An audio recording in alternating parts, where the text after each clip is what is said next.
All right, and we got the echo again. I got to turn the computer off. That's a great start. Hey, I was never taught all this technical stuff. So that was a rough start. This is the Swoop here on YouTube Live. Jordan Griffitt, Chris Drummond, Jordan Jasper. What's going on, fellas? How are we doing today? I'm doing good, baby. Another week of football, another week of sports. You gotta love it. Gotta love it. Jordan, how we doing? Doing great. Okay. Well, hopefully no more technical issues. We should be on air. Again, I was not taught any of this, so we are certainly winging it, but we are doing our best. So we're going to dive right into it. We got NFL, college football, and some NBA. Kind of a balanced show that we're going to have for you in this first hour. And then, of course, we got fact or fiction, alumni assumptions, everything in our second half of the show for our segment. So my first topic for you guys.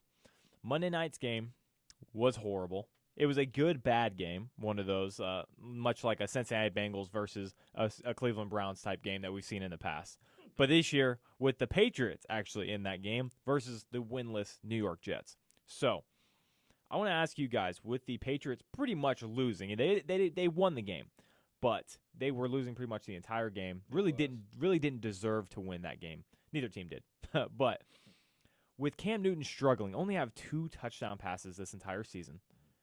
Do you think Cam Newton regrets signing with the New England Patriots? No, I don't. I don't think he regrets signing with them. I mean, because basically he had no offers. They waited all offseason, and all 32 teams passed up on him until the Patriots, till Bill Belichick came to his senses and said, I only have Jarrett Stidham and Brian Hoyer on my team. Let me go out here and try to sign Cam Newton. So they got him for the low, as Bill Belichick said, for $1 million. And Cam Newton was happy to play football. Now, he knew coming on this team that this team wasn't very ultra-talented, but he was happy to get a job and try to showcase what he can do. The first couple of weeks, he was great. And then they got some tape on him, and he started to decline. Obviously, he did get hit with COVID, and he did get hit with some injuries as well. He has not been the same since the first couple of weeks, but no. All in all, I don't think he regrets signing. I think he's glad playing football again, the game that he loves. Yeah, I pretty much agree with Chris there. He probably wouldn't have been in the league, and then it's a whole lot harder to come back into the NFL like after missing a season. So I feel like he would sign with whoever gave him an offer there. And Patriots are a well-known team. I think he felt like they're going to be a lot better than they are right now, but he's still happy to be getting paid, still happy to be playing football. So I don't really think he regrets it per se. Yeah, You guys took the words right out of my mouth there. He didn't really have any other options because think about when he was signed, when he was picked up by the Patriots. This was, what was it, 2 or 3 weeks before the season? You get quarterbacks either in the draft or you get them right before that so that you have as much time to acclimate them to the system that you want to implement as possible. Cam Newton was picked up at the very last minute. We all thought after the draft, okay, Bill Belichick is serious about starting Jarrett Stidham. We couldn't believe it. We're like, really? we're like, we don't, because none of us really know how good Jarrett Stidham is because we haven't seen him. Right. And so we convinced ourselves, oh, Bill's got something in the bag, right? Bill's got this quarterback that we have never seen before that is going to come in, he's going to light it up. And then he signs Cam Newton, and we're like, oh, man. The Patriots are at it again. They get a player that is so talented that other guys passed up on that they shouldn't have, and he's going to make them pay. Right. Whereas reality is now setting in.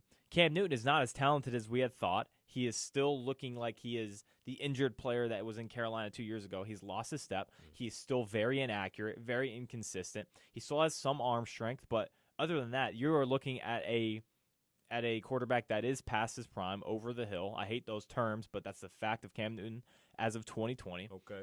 And this is no longer the state of the Patriots to where they pick up these crazy players and you're like, well, they got him again. Right. That torch has now been passed off to teams like the Chiefs or the Seahawks where we're like, man, how did we let them get that player? Le'Veon Bell going to the Kansas City Chiefs. That is a perfect example. You ain't never lied. That is a move that would happen with the Patriots just a couple years ago. Man, how did we just let this happen in the NFL? How did you guys let the Patriots get this guy? And that has now been passed on to the Chiefs. And Cam Newton was supposed to be that, but it has not turned out to be that. But also to double down on that, they found out what Stiddy can do, what Jared Stidham can do in the start versus Kansas City, and he was horrible.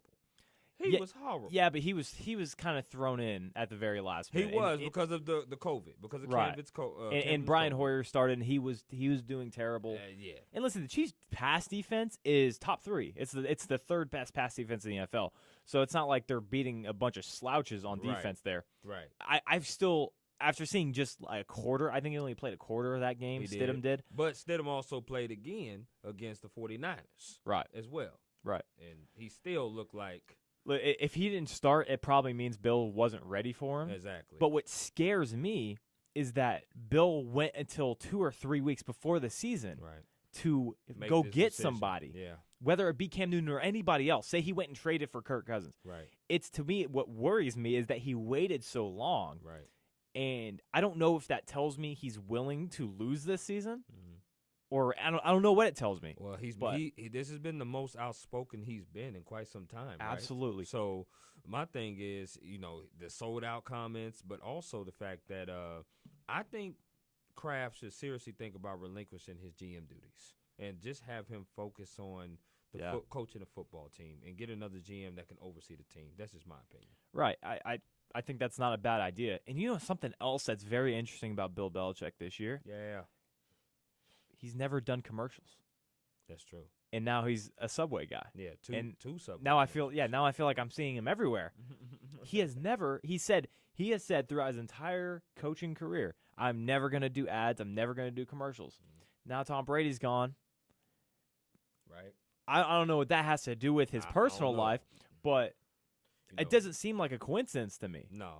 All of a sudden, everything's different once Tom Brady's now gone. Without question.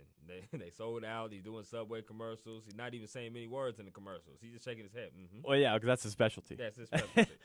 Cutting off sleeves and everything. He's probably paid, call it Hollywood, I guess, for commercials, but he's probably paid the most of any person on a commercial per capita versus their words. Like, he's probably paid... So he probably made like $500,000 for one of those. I can see. And he probably said 2 words. That's $250,000 a word. That's a lot of coin. Yeah, you could do that math. I can because you're good at that. Yes, I'm good. Yes, I'm good. All right. All right, that was a good topic. So I want to talk about. I gave you guys before the show 4 teams, just random teams I selected, and I want you guys to give them a mid-season grade. Oh, I definitely want to hear what Jordan got to say. Yeah. Okay. All right. Okay. Yeah. All right. Definitely want to hear it. So what I did is I gave all of us our team. So Jordan has the Bengals, Chris has the Chargers, I have the Chiefs, and then I just sprinkled in some other teams. So what I want you guys to do, again, is consider your grade from what the preseason expectation was supposed to be of this team. So Jordan's got to go first. Yes, he does. Yes. All right. So I'm start off with the Steelers. Gave them an A there. Yeah, they did struggle this past Sunday, but they still got the win. But yeah, they're undefeated, and that defense is looking incredible. Like I said earlier on the show, previous show, for some reason I just felt like Ben Roethlisberger was not going to be all that. He wasn't going to bounce back from this injury, but also Mike Tomlin showed his coaching can overcome anything as far as the Steelers team. Like last year, 8-8, regardless of their starting quarterback being out. And this year, their starting quarterback is back. Their defense is looking better than ever. Right now, their defense is looking great. And then offensively, they're pretty good as well. So I gotta give them an A there. Indianapolis Colts. I didn't really expect too much out of them, but they have a pretty good record right now, 5-3, 3-1 at home. So I gotta give them I'll say B+ for the Indianapolis Colts. B+. Yeah. And then for they're right underneath the Tennessee Titans. No, continue. Keep going. Yeah. Yeah. We'll talk. We'll review. Review. Yeah. Oh yeah. All right. So the 2 Ohio teams, had to save them for last: the Browns and the Bengals. Talk to us. So the Browns, I gotta give y'all a B. Because you guys are winning. They're winning. They're winning a few games. So I gotta give them a B. I mean, they're nothing more, nothing less. They're not all that good, but they're winning some games. So, oh my gosh! And the Bengals, B+, because we've had tragic drafts in the past, but they finally picked a good draft pick with Joe Burrow, and they already matched last season. So I mean, the expectations for the Bengals weren't all that high for me anyway. But I feel like they might finish the season 4 or 5 wins. So that's B plus. Yeah. For the Bengals. You said Bengals? Yes. Oh, okay, go ahead. Yeah. I'm sorry. Yeah, B plus, maybe even A. I don't know, but based on what they have and things like that, I feel like they're doing pretty well. They gotta get a whole lot more pieces on defense and really work on that O line. But as far as just working with Joe Burrow carrying the team, I feel like they're producing pretty well based on what they have to work with. 2 wins, a draw, so. Yeah, it's already better than last year. So I mean, that's all you can ask for from the rookie quarterback, which I feel like he'll deliver even more to the Bengals this year. Okay. I think the format we should go with, we'll complete, like, he just got through his. Now let's review, and then we'll do it after yours and after mine as well. So, for me, the Bengals is a good B+, and that is not a reflection of their record. It's a reflection of their expectations. Joe Burrow was supposed to be coming into a lifeless defense. This defense has gotten, I mean, it was really bad. It was has bad. gotten exponentially better. Yeah. And now well, listen, better, not good, right? Yes. Right, that's why they have 5 losses already, That's because right. they're still not good. Yeah. But they're so much better than they were last year. Okay. And you have really found something in T. Higgins. That is a wide receiver that has really exploded, has really taken over what A.J. Green was supposed to be. Yeah, he's not A.J. the same Green has player. taken a gigantic step Not the back. same player. He looks disinterested. He looks He wants bored. to be there, but he looks old. He says he wants to be there. But do you, with your body language? It's the same with Amari Cooper. Do you really want to be playing right now? It just looks bad. I would question that. But Joe Burrow has been the man. And so I would give them a B+ or a A-. And this is, again, reflection on expectations, because they are already ahead of schedule in my eyes of the rebuild. Go ahead. See what when I heard B+, my eyes lit up because that definitely wasn't the grade I had for them. But I will say this. They found their quarterback. We know that. Joe Burrow, he is definitely the truth. He's definitely the leading candidate right now, and this is from a Chargers fan speaking this. He's the leading candidate for Rookie of the Year because he's working with the least amount of talent. There's no question about it. As far as the running backs, the defense, and even the wide receiving core, you finding gems. But some of these guys, you don't even know their names. They're playing out there. He's still going out there playing competitive football. So they will be a good team in the future. I probably would have gave them a grade lower, maybe a C+, D-, but that's okay. Okay. Yeah. For the Colts, you gave them you said a B+. That's certainly the one I disagree with the most, and that is because they are so hindered on offense. They just got pretty much smacked by the Ravens for most of that game. Mm-hmm. They just can't. They have the same problems for the second straight year now because of and same thing as last year with Jacoby Brissett at quarterback is they just can't get anything on offense going, even with decent weapons, and a tremendous offensive line, probably the best in the NFL. Mm-hmm. But the offense just cannot score, and the defense is just tired. It's a tired defense right now, and so I would put the Colts at a C right now because I mean they do have a positive record, but they should be almost undefeated. They have a talent-filled team that should be winning almost every single game. But Phillip Rivers is holding this team back yet again. I would say I don't disagree with that one the most, but I definitely hear what you're saying, Griff. It's a grind. And when you look at them play, it's like a grind for them to score points. Right. Like, it's so hard. It's like they are very similar to the Bears. Yeah. Very similar. Yes, and you're absolutely right. Turnovers are killing this team. Mind you, now they have, I believe they're 5-3, as stated before. They've lost to Baltimore. They've lost to Cleveland, 2 teams that also have, I believe, 5 or more wins in their on their record. The bad loss was obviously to the Jaguars. They haven't won since. So, but with that being said, it's just a grind on offense right now to just get in the end zone and complete drives, and they consistently turn over the football. That's the one thing that is killing them, and of course, is Phillip Rivers is doing the turnovers for the most part. So that's the one that I would be like, I can see C, but I also don't mind the B as well. Okay. Browns for me, you have them at a B. Not a huge issue for me. B plus. And I give them the plus because they are the Cleveland Browns and they have had such a big turnaround from last year. Yeah. I do agree with you saying, you said they're still not that great. I don't agree with that necessarily, but I do think that there are major flaws on this team that are going to hinder them come December and January. Say they do get to the playoffs. Mm-hmm. The secondary's weak. The offensive line needs to be a little healthier, but they have been playing well. Mm-hmm. And obviously Odell Beckham is no longer there. We'll see how that affects him long term. Right.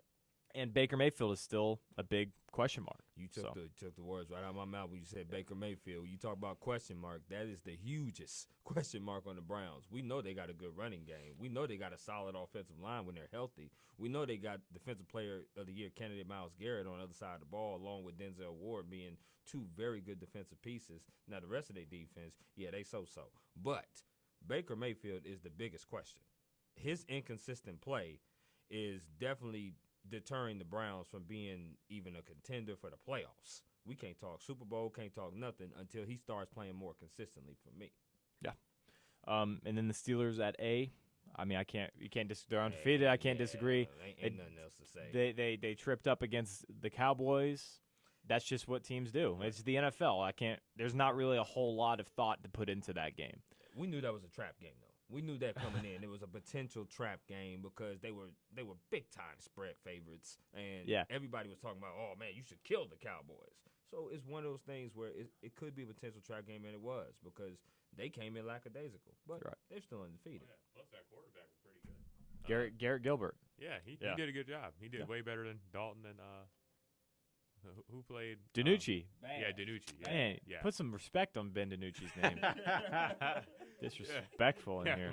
But yeah, I think he took Dalton's job. So, there you go. All right, Chris, take it away. Your 4 grades of this year. All right, so pretty much we're going to go with the Saints first. We'll talk about the New Orleans Saints. I gave them an A. Obviously, they had a masterful performance against Tom Brady for the second time this year. Tom Brady has thrown 5 of his 7 interceptions against that Saints team. They got a guy named Hendrickson that is 3rd in the league in sacks for 7.5. He only has 15 solo tackles, so that means half of his tackles have been getting to that quarterback. Drew Brees. I'm sorry. I want to say 5 of those have been against Tampa.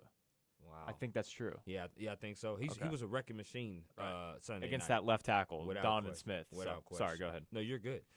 So I like Brees, a little over 2,000 yards passing the ball, but the reason why I give them an A is because they have potentially the offensive player of the year, Alvin Kamara, on their team.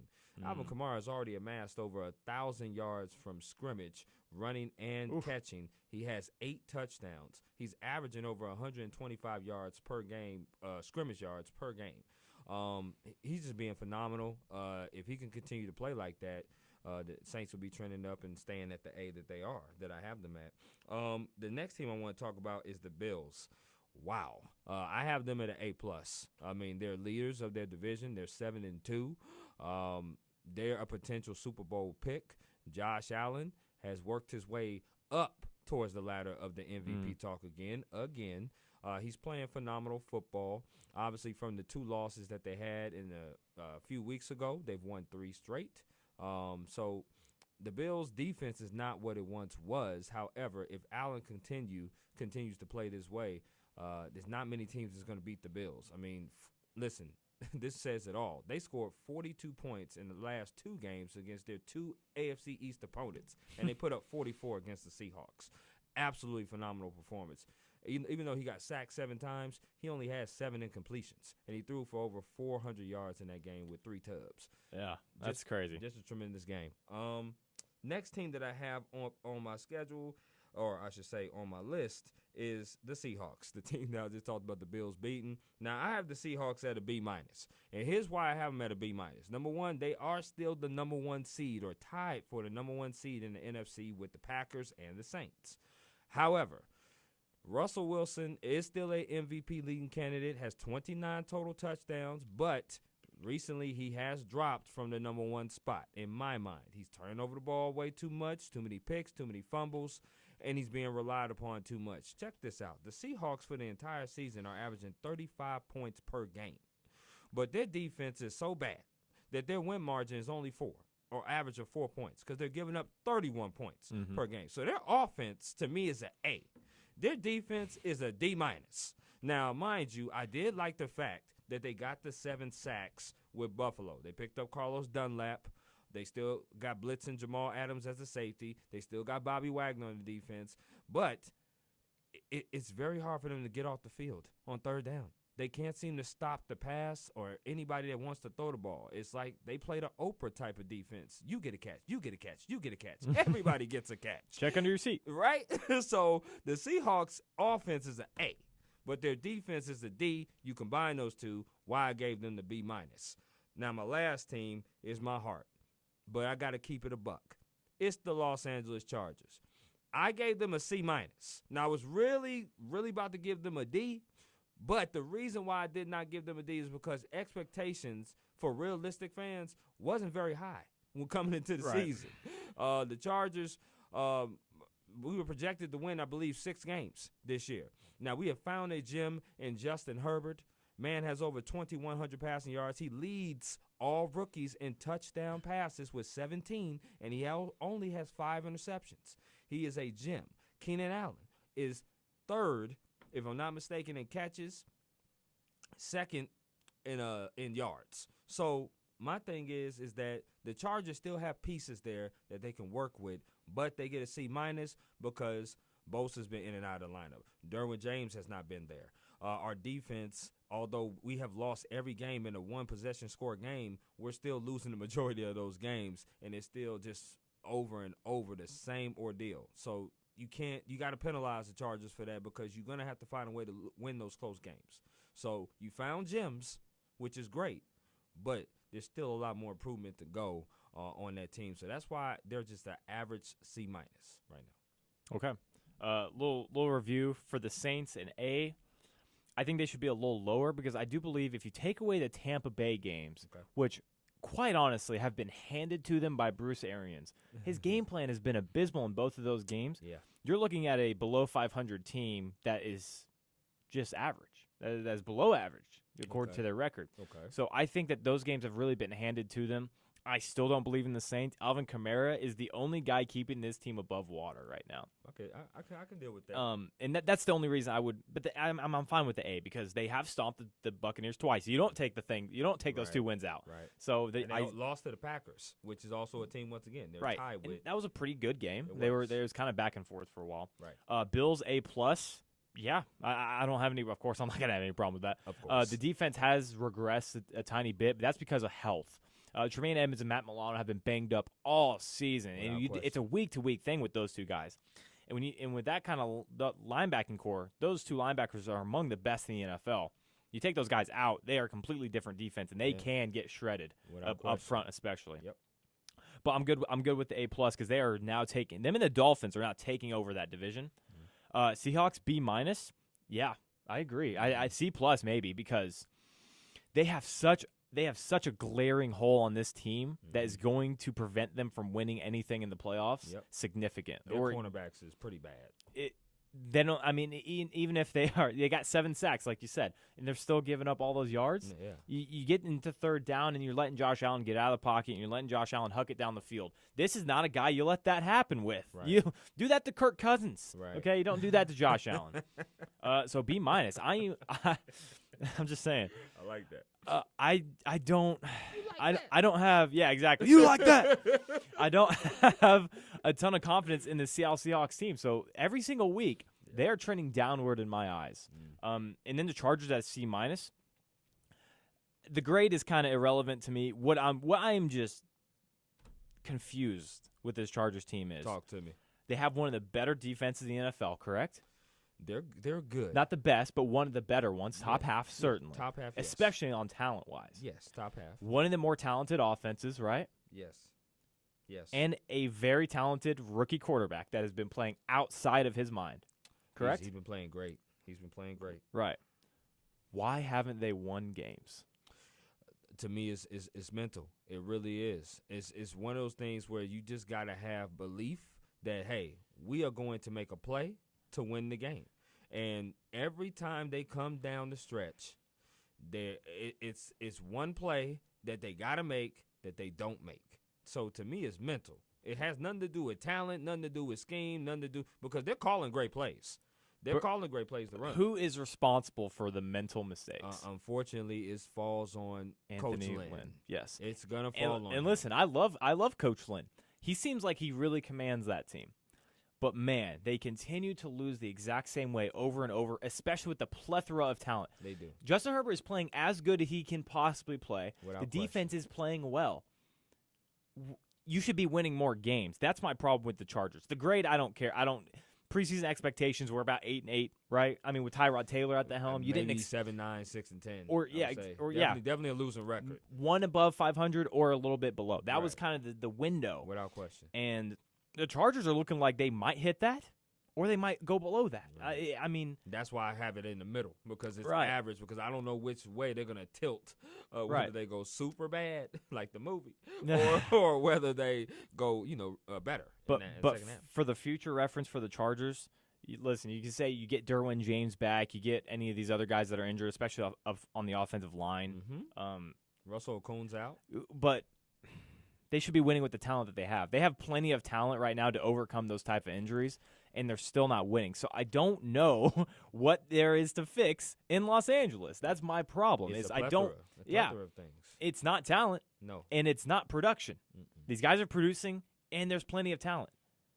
What is going to happen in order for you guys to start winning games? Unfortunately, the seat is getting hotter for Coach Lynn. It's just hard to come up with excuses for him to stay. Right. That's the problem. Right. And listen, we all love him. He's the most liked coach in the NFL. I love him. Best coach we've had since Marty. So, Yeah, and that's how long's that been? 10 years, a right? lot of years. Okay, some quick grades for me. I got the Chiefs, Vikings, Tampa, and the Cardinals. So I'll start with the Cardinals. I've had a B+. A lot of people in the offseason looked at this team as an offensive Texas Tech type team Yes. with Kyler Murray, DeAndre Hopkins. Now Christian Kirk has really exploded, and the defense was just going to be a sieve and going to let up 50 points per game. Right. That has not been the case. Defense has been spotty, kind of on and off, but when they're on, they have been really good. Buda Baker has been among one of the best players in the NFL, especially at the safety position. Chandler Jones needs to be back in that lineup, otherwise their pass rush is not the same. You right about that. But right now they're sitting at 5-3. 5-3. 5-3. 2 games above 500. Kyler Murray needs to take care of the ball a little bit better, but in terms of preseason predictions, they're looking like they might still win the NFC West, which is kind of crazy considering how good Seattle has been offensively. But I got B- for the Arizona Cardinals. For me, Tampa Bay is a B-, or excuse me, B+ for the Cardinals. I said B-, right? You said Yeah. B+ for the B+ Cardinals. for the Cardinals. Yes. B- for the Tampa Bay Buccaneers. And that is because of the 2 New Orleans Saints games. So the 3 losses are to the Saints and that Thursday night game to the Bears.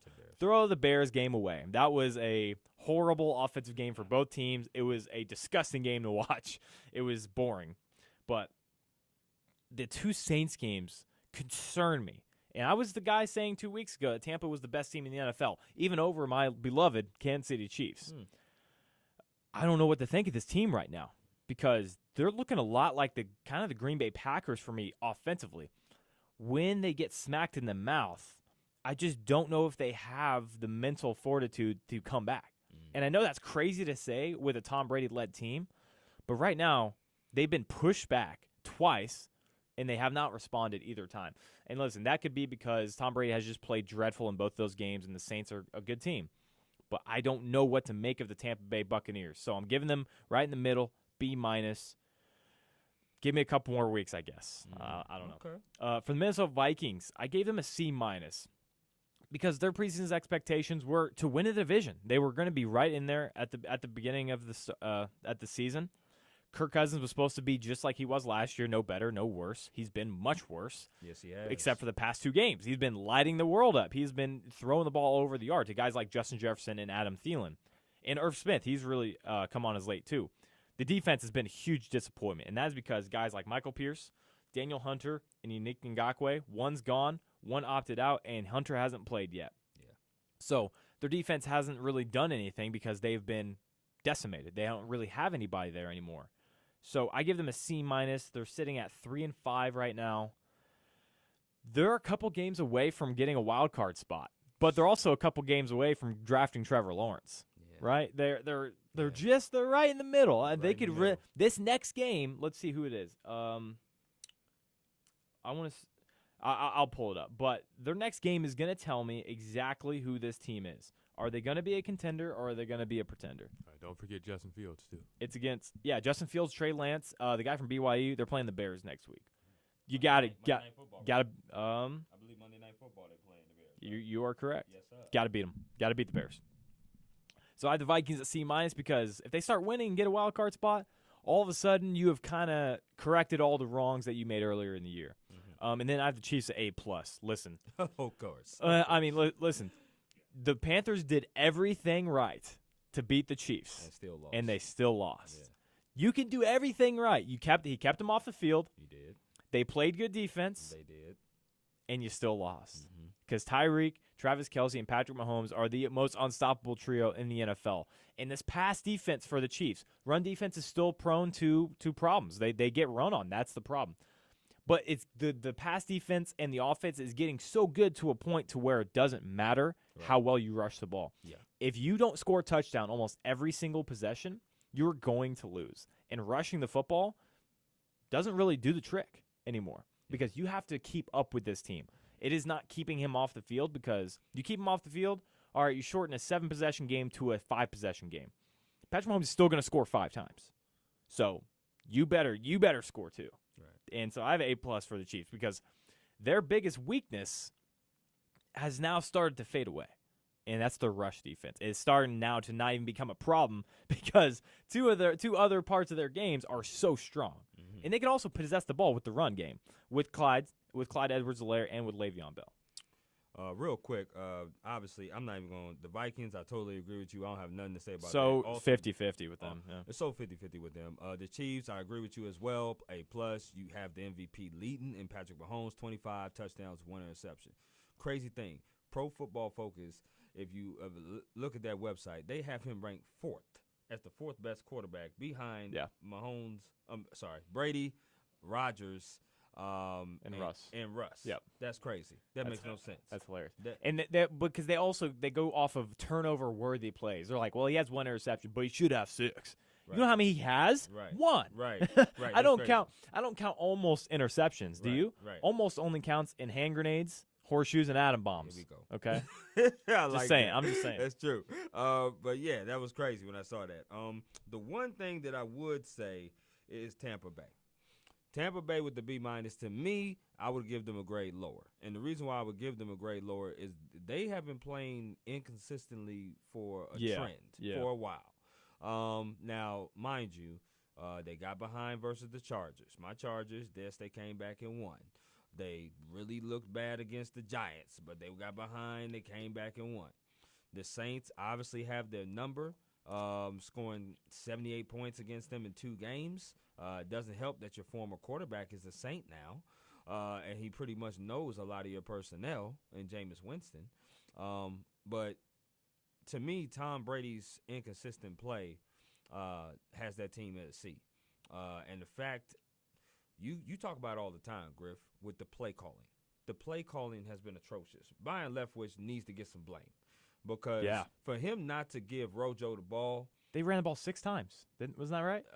5. And I'm sorry. And one was a kneel down. Right? So that was the fewest in NFL history of last game. Incredible. Ro Jones, when we talk about the Bears loss, he had over 100 yards in that game. After that game, they should have implemented something to where they could say, hey, let's get Rojo the ball. Let's get Fournette the ball. Let's run. We have all these pieces. Why are we relying on a 43-year-old quarterback to pass the ball all around the field when we know he's stationed there for the most part? So I got to give a lot of blame to that Byron Leftwich and BA for that. What about you, Jordan? Yeah, I pretty much agree with pretty much everything except like the Buccaneers. I feel like they could be a little lower as far as how they got destroyed against Saints. Twice. And also keep in mind that Drew Brees is Tom Brady's arch nemesis as far as history. Who can have the most touchdown passes or so that's going on too. I feel like Tom Brady cannot afford to keep having these games. It's not necessarily his fault, but I'm just saying he's also looked out of it too against the Saints as well. And then also with Antonio Brown coming, that definitely didn't go how it was supposed to. It did not. I mean, everyone's like, oh my goodness, Antonio Brown, a new addition for Tom Brady, and you see where that got them, not even a touchdown.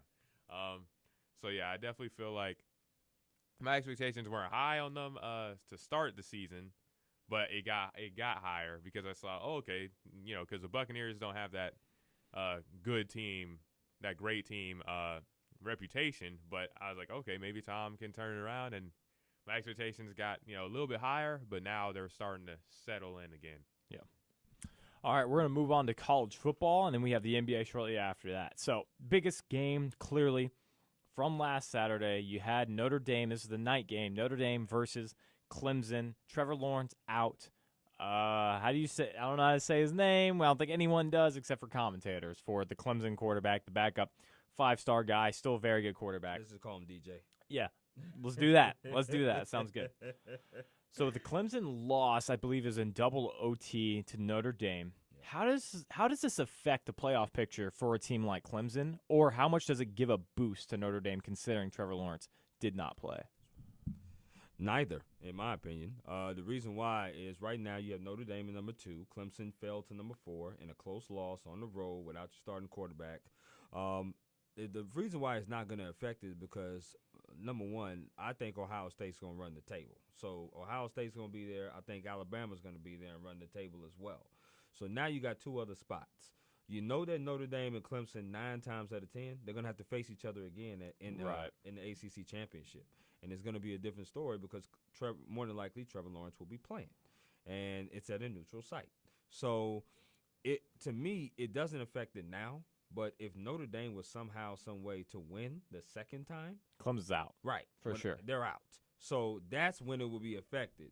I think when those 2 teams match up. Now, you talk about the Big 12, and you can also talk about the Pac-12, but the Pac-12 is only playing 7 games. They're going to beat up on each other. Only an undefeated Pac-12 team that has clearly some blowouts on their schedule. And right now, the only eligible one, it really is Oregon. Because I know USC did win, but they really, ASU lost, hey. right? It's the truth. I know, but almost only counts in horseshoes. Right, but you were just talking about, no. We're playing horseshoes right now because you were just talking about blowouts, okay? I did. Right. Okay, but with that being said, I think a Pac-12 team has to have a stack of blowouts for them to get in. Big 12, it's going to be tough for a team to get into the Big 12 because I think they're going to beat up on each other as well. So right now, no effect, in my opinion, until that ACC championship game. I will say Ohio State, if they lose 1 game, they're out because they're only playing 7. Ohio State they're only playing 7? Yeah, they're doing the same thing as the Pac-12 because they only started just a week. Or I guess I think 8 then. Because they started 2 weeks earlier. They did. Yeah, so they're playing 8 games as opposed to 6. Okay. So if you're looking at the end of the season and Alabama has 1 loss or Florida has that 1 loss and Ohio State has 1, you have to give the edge to the team that's been playing longer. I know it's not fair. Well, I mean, maybe it's not fair to the players, but I'm sorry that your division or that your conference is stupid and you guys decided to play 3 months after the fact than all these other teams have been playing. It's not fair to the other teams who've been playing all season that they have that 1 loss that was like with Florida. It was week 2, I believe. That was early on. Yep. I can't put to remember who it 9 was. 9 times out of 10, they're going to get a second loss going up against Alabama. That's true, but just a hypothetical here. Right. Yeah. Say they have 1 loss at the end of the season and you have a 1-loss Ohio State. You have to put in Florida. Yes. There's no argument. Longer. You're absolutely right. Yeah. And it's not fair to the players. It's not fair to a guy like Justin Fields or anything like that. But it's certainly the punishment that they're going to have to endure because of the decision that their conference had made. Yeah. So. Yeah, I feel like it doesn't affect Clemson too much right now. Keep in mind, I feel like Clemson would have won that game if he wouldn't have taken both those 2 sacks in a row towards the end of the game, which I had no idea what he was doing. He didn't get rid. He had an opportunity to get rid of the ball, but he didn't. And therefore, they came up short. But I still feel like Clemson, even without Trevor Lawrence, had a legit chance at taking down Notre Dame. So if anything, Yeah, I mean, it's double OT. yeah, I mean, double overtime. I mean, and really, if he didn't take that sack there, I mean, who knows what would have happened? Well, both of them in a row.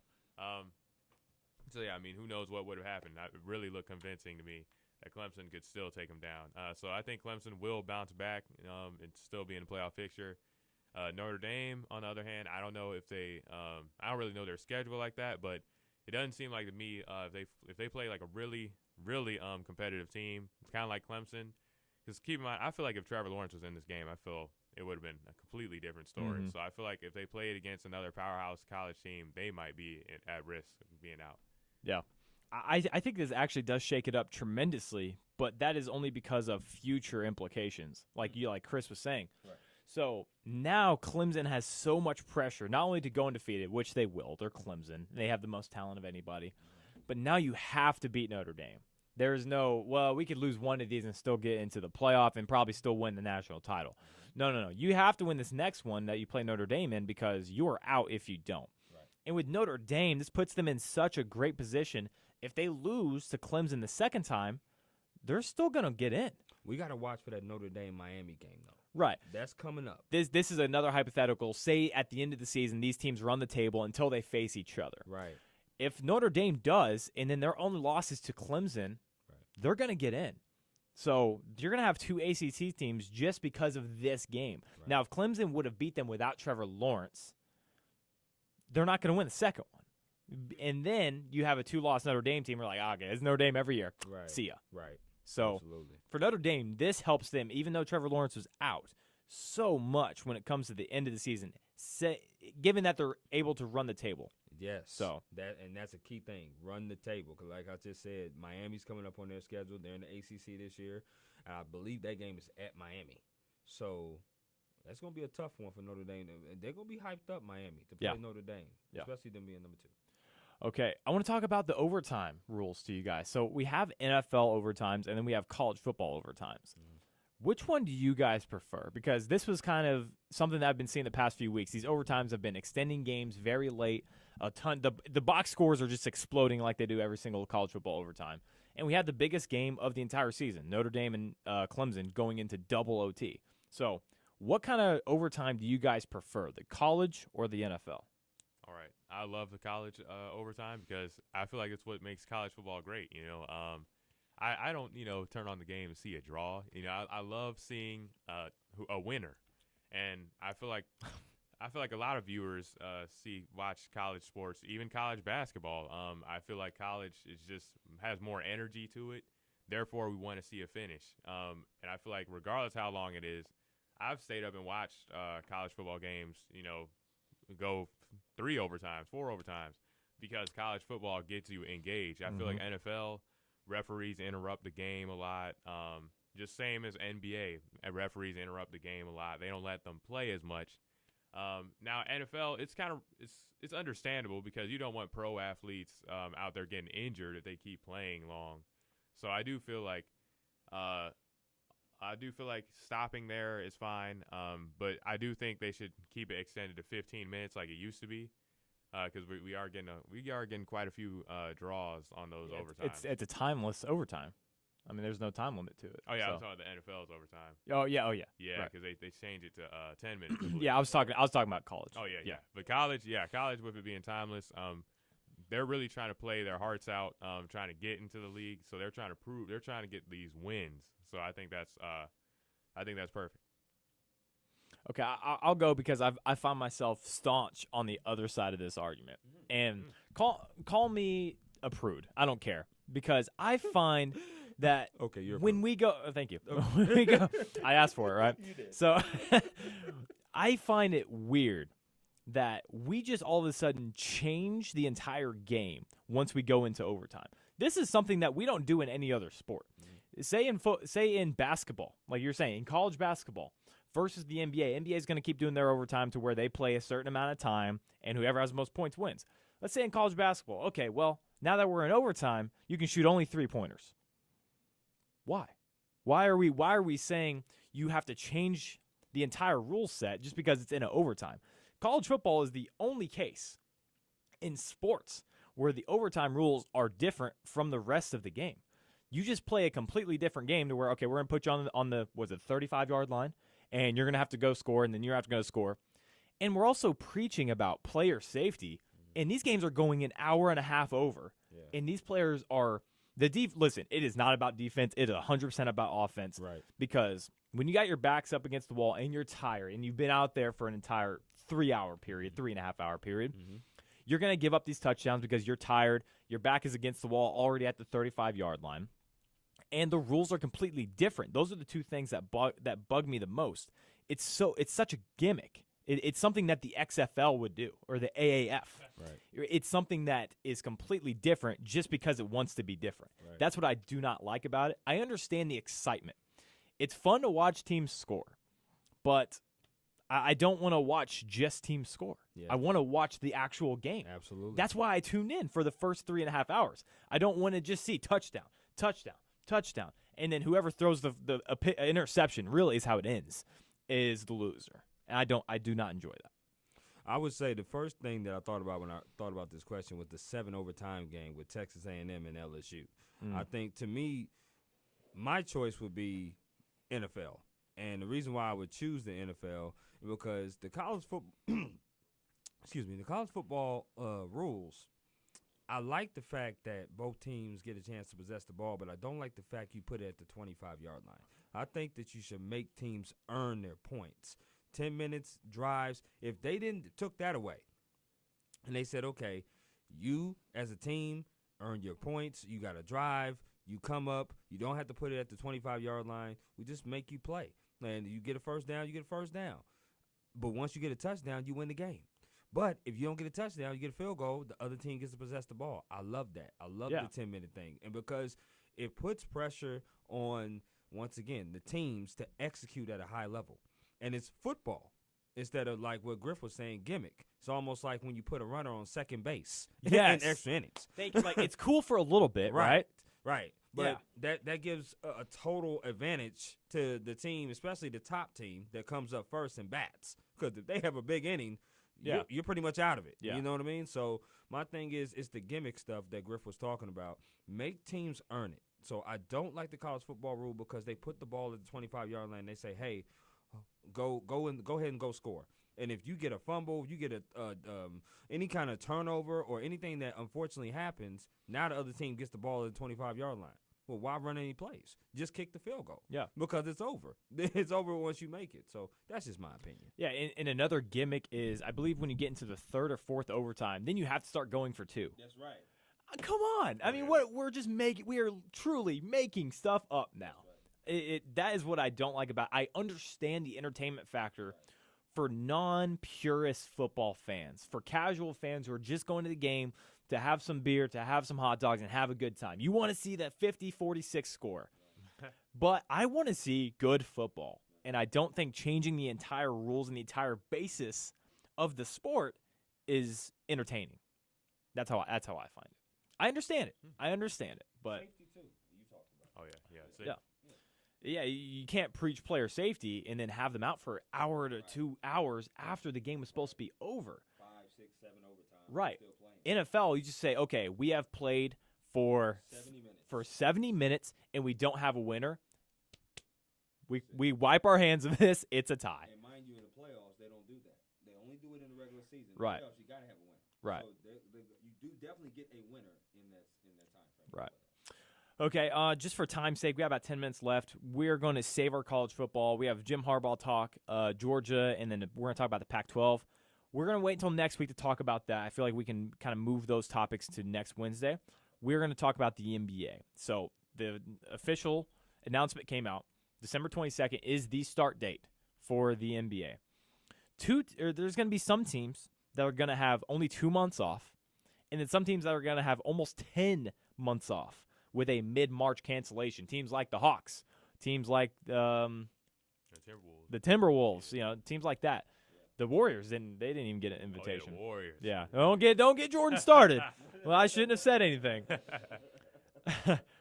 So, in your guys' eyes, who gets the advantage? The team that's more warm for the season, or the team that has more time off? Oh, it really depends. Because, I mean, when you talk about teams like the Hawks, I don't think it matters how much rest they get. They're not going to beat a team like the Lakers, you know. They're not going to play against a team like the Lakers, and, you know, they may beat them in a regular season game, but even when it matters. Okay, well, how do I rephrase it? What team is going to be in a better position to start the season? Regardless of talent, just health-wise or performance-wise. I mean, I think teams that are more rested, because I feel like teams like the Lakers. I disagree. Yeah. I want to hear your reasoning. Yeah, because teams like the Lakers, they might load manage like a LeBron or, you know, Jimmy Butler looked, oh man, he looked exhausted. So, I mean, you know, we'll see how he plays. But yeah, I think teams that are well rested, they may have a good start, but then, you know, it's gonna reality gonna start to kick in, because that's when LeBron and some of the other players are gonna start playing throughout the mid part of that season. We kind of saw that. Dang, I'm getting lost in thought here. But yeah, I definitely feel like they might have a good start, kind of like the Suns did earlier to start the season. But then it was like, okay, everybody sees that they're still the Suns. See, yeah. I disagree with that, because you have never had this much time off if you're the Hawks or the Warriors or the team that didn't get invited. So if you're one of those teams, which I think it's 8 of those teams, not sure. It's 16. Okay, so 16 of those teams. But if you got booted first round. Okay, you're right. No, so about half the league is going to have next to 10 months off. They're going to have so much ring rust and so much rust to knock off, especially having the draft still happening and having free agents that's still going to happen. They're going to have to add these pieces so late in the season compared to what they're used to. It's going to take them so much longer to get into the groove, whereas the Lakers are probably going to keep the very same team they had last month, and they're going to be playing next month. So they're going to have 2 months off. Health-wise, of course, a team like the Lakers isn't going to be at an advantage because they're going to have to load manage, because you can't play an entire year of basketball, right? But they also had 6 months off right before this. So I don't expect them to load manage too much, or they shouldn't, because I don't really find an excuse for them to load manage through Christmas Day or through an entire month, because the entire NBA had a 6-month period off. It's not like he played throughout the entire thing. You had that entire extended period off. Yep. So I don't feel bad for you. I just don't. These other teams have had to wait even longer. And listen, they're not good teams. That's why they weren't in the bubble. I mean, hey, it's the facts of it. But that doesn't change the fact that they're going to have to change a lot more on their schedules and on their bodies than the team that have played just 2 months ago. Mm-hmm. I would say it does depend, because if you look at a team like the Golden State Warriors, who's getting Clay back, who's getting Steph back, who's getting a healthy Draymond back, they got a high pick in the draft, they got Wiggins on their team. They're going to be a reloaded team, and they're going to be a very fresh team coming into the season, and a team that, you know, the champs is going to have to deal with. There's no question about that. But then it goes also to the opinion of what JJ was saying about the Hawks. You know, we look at them as a playoff team, but no matter how many times they have off, they still not one of the upper echelon teams. Of course not. Right. So it's just one of those things where I get what you're saying about the Lakers being high and teams that have been in. Yeah, there's no rust. Right, there's no rust because they've been in rhythm. Yeah. And the Heat's been in rhythm. And the playoff teams, for the most part, that made the playoffs, that, was there to the second round and the third round, they're going to be all right. They're going to be fine. You do worry about teams like we talked about, the Hawks, the Knicks, teams like that been on for quite some time, since March. You do worry about them a little bit, that don't have much talent. Yeah, you worry about them a little bit, because no matter how long they're going to have off, you still going to be a 15-win team. You dig? So it does not matter. Okay, I'm going to rephrase it a little bit, because I feel like I'm not asking the right question. Okay, would you personally, if you were on an NBA team, rather have the 2 months off or the 10 months off? I would rather have the 2 months off, because I would too. I want to be in rhythm. Okay, exactly. That's where I'm coming from. Okay. Yeah. What do you say?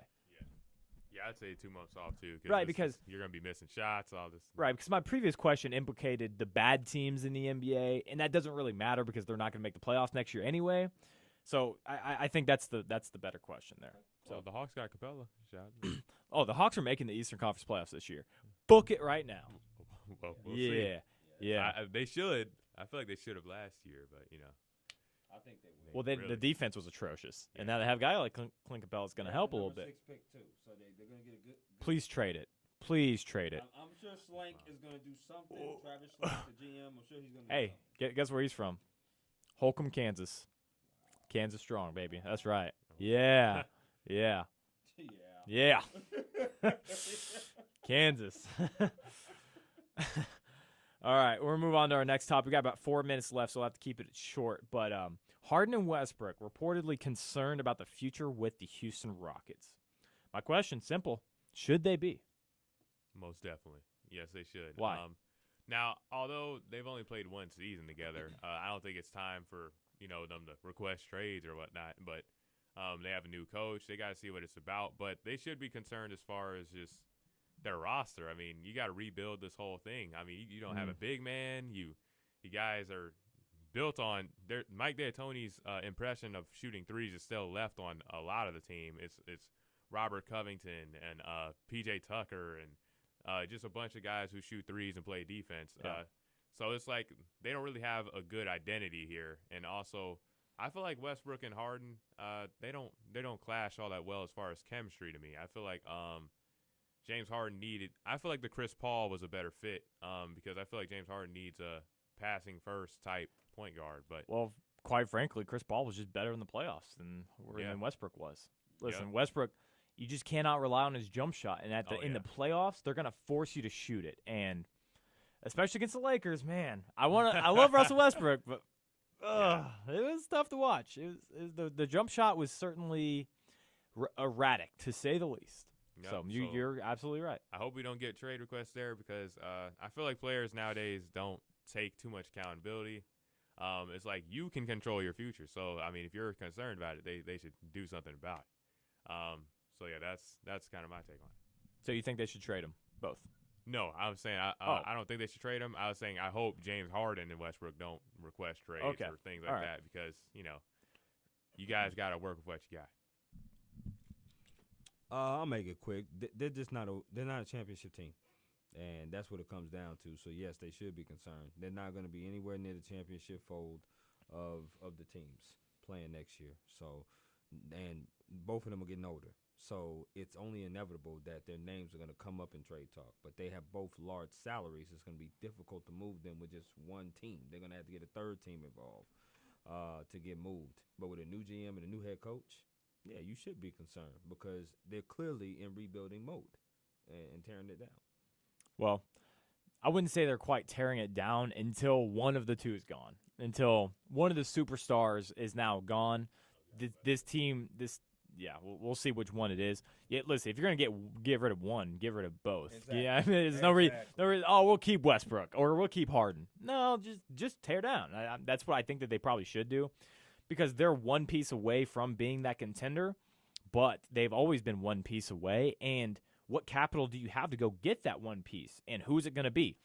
If you say Joel Embiid, people talk about him in trade talks right now. Well, guess who you're going to have to give up to get him? Westbrook or Harden? You're going to have to. So what, you're going to run a Westbrook and Joel Embiid-led team? You're going to run They don't even like each other. No. Yeah. You're going to run a Harden and Embiid-led team. Like, this is going to be the same thing over and over. So either tear down or you have to go rob somebody blind and get a center or get a power forward that can score and play defense and rebound. Yeah. One of those things has to happen. I think it's going to be the first thing where they're just going to have to tear down. So cool. I think that they should be, and I think that they probably should want out of Houston right now because I do think that the window is closed, and that's coming from a Rockets fan with a lot of sadness in my voice. So, number 3, last topic for you guys on the NBA. Chris Paul, and talking about trade talks, all right, from Oklahoma City. Chris Paul, a lot of interest. Bucks, you've heard the Phoenix Suns, which has been the strongest one, trying to get the trade to happen as of right now. Obviously, we'll see if that happens. Does Chris Paul to the Phoenix Suns sound like a good idea to you guys? No, it don't sound like a good idea. It's a terrible idea. I don't know what Phoenix is thinking, but I do know what they're thinking. Monty Williams coached Chris Paul in New Orleans. There's some symmetry there. I totally get that. if you possibly trade Oubre and Rubio for Paul, the contracts may match up. I get that. However, Chris Paul, every team he's been on, he's been kind of the dominant voice. And this team is led by DeAndre Ayton and is also led by Devin Booker, the All-Star. I don't think them getting Chris Paul puts them any closer when they were already out of the playoff picture. I don't think it puts them any closer in the playoff picture, in my opinion, of contending for a championship. So that's just me. I mean, it depends on who you ask. If you ask Chris Paul, I don't want to go to Phoenix. But I think if you ask Phoenix, I think it is a good idea because I think that puts them in the Western Conference playoff race. Title race, no. But Chris Paul is getting to the age to where he is looking to hand the baton off. And this is more of a teach Booker to be an alpha type move than it is to actually X's and O's talent-wise, are we going to win a title? If you want to keep Booker, you want to get a guy like Chris Paul to show him the ropes, to show him how to be a superstar, because Booker has the talent, but the wins just haven't been there. Obviously, they need another piece. They've had for several years, just like the Rockets. But the problem is DeAndre Ayton and Devin Booker haven't gotten them where they need to be. Trade for Chris Paul, you're going to make the Western Conference playoffs. You're not going to get much further than that. You're probably going to lose in the first round, but Chris Paul then now hands it off to a draft pick or some other player that you sign in free agency that says, hey, I saw how Booker played with Paul. Maybe I want to go be a part of that. Donovan Mitchell, maybe I want to go play with him. Something like that. I would say if I'm the Thunder, yes, I would do this. Yes. In a heartbeat. Yes. I would do it in a heartbeat if I was the Thunder because I already have a slew of draft picks coming to me. I got young talent on my team. So, yeah, if I was the Thunder, yeah, bring them boys over and bring me some draft picks for Paul. Right. So I just wanted to add that. Yeah, I think for the Thunder it might be a good idea. Maybe not. I don't know, but because you do want to get rid of that contract. He's getting older. But he actually did a lot for Shai Gilgeous-Alexander this season. So I don't know if you want to keep Chris Paul there to develop him. So that might also be a question as well. I mean, the three guard lineup with Schroeder, Alexander, and Paul that did some damage this year. And also we saw. Dang, what was his name? He had a great game 7 against Houston. Dort? Yeah, Dort. Yeah. Yes, I mean, he might even gain some development from Chris Paul. So I don't know if you may want to keep him with all the young players that's on Oklahoma right now. And also, I'm confused. I mean, they got rid of Billy Donovan. So do they really think that Chris Paul or the Oklahoma City Thunder are that great? Oh, that's true. I don't know. Yeah, that's true. New coach there. Yeah, right. New coach. And also, Phoenix. I don't know. I just don't know if Chris Paul can do that much for them though. Like he's a good player right now. I feel like he would be more useful for a team like the Bucks, but Phoenix is so but what does Phoenix have to lose if they get Chris Paul? What do they have? They have nothing to lose. His contract's going to be up soon, and he's going to retire soon. So you're only going to win. So why not put yourself in position to get a free agent right after his retirement, to where you kind of have set it's like buying a house. You kind of do the walkthrough and make sure everything looks good, and then maybe someone's interested. Right now the house is a mess, and you need to really position yourself to get a free agent after Chris Paul is now gone. Yeah. Chris Paul is not an end game. He is not a future piece. He is a present piece that's going to help you with future pieces. Yeah, that makes sense.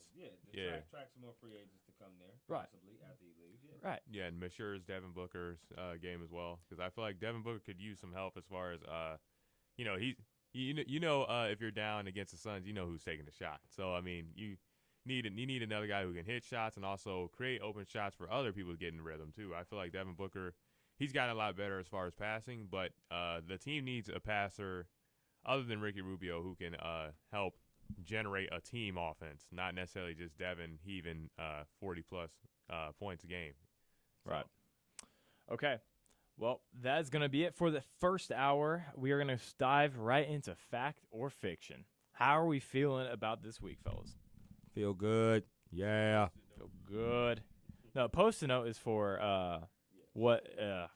Top what? That's the Post-it note. You 8 of 15, 9 of 15. So you have the lead, man.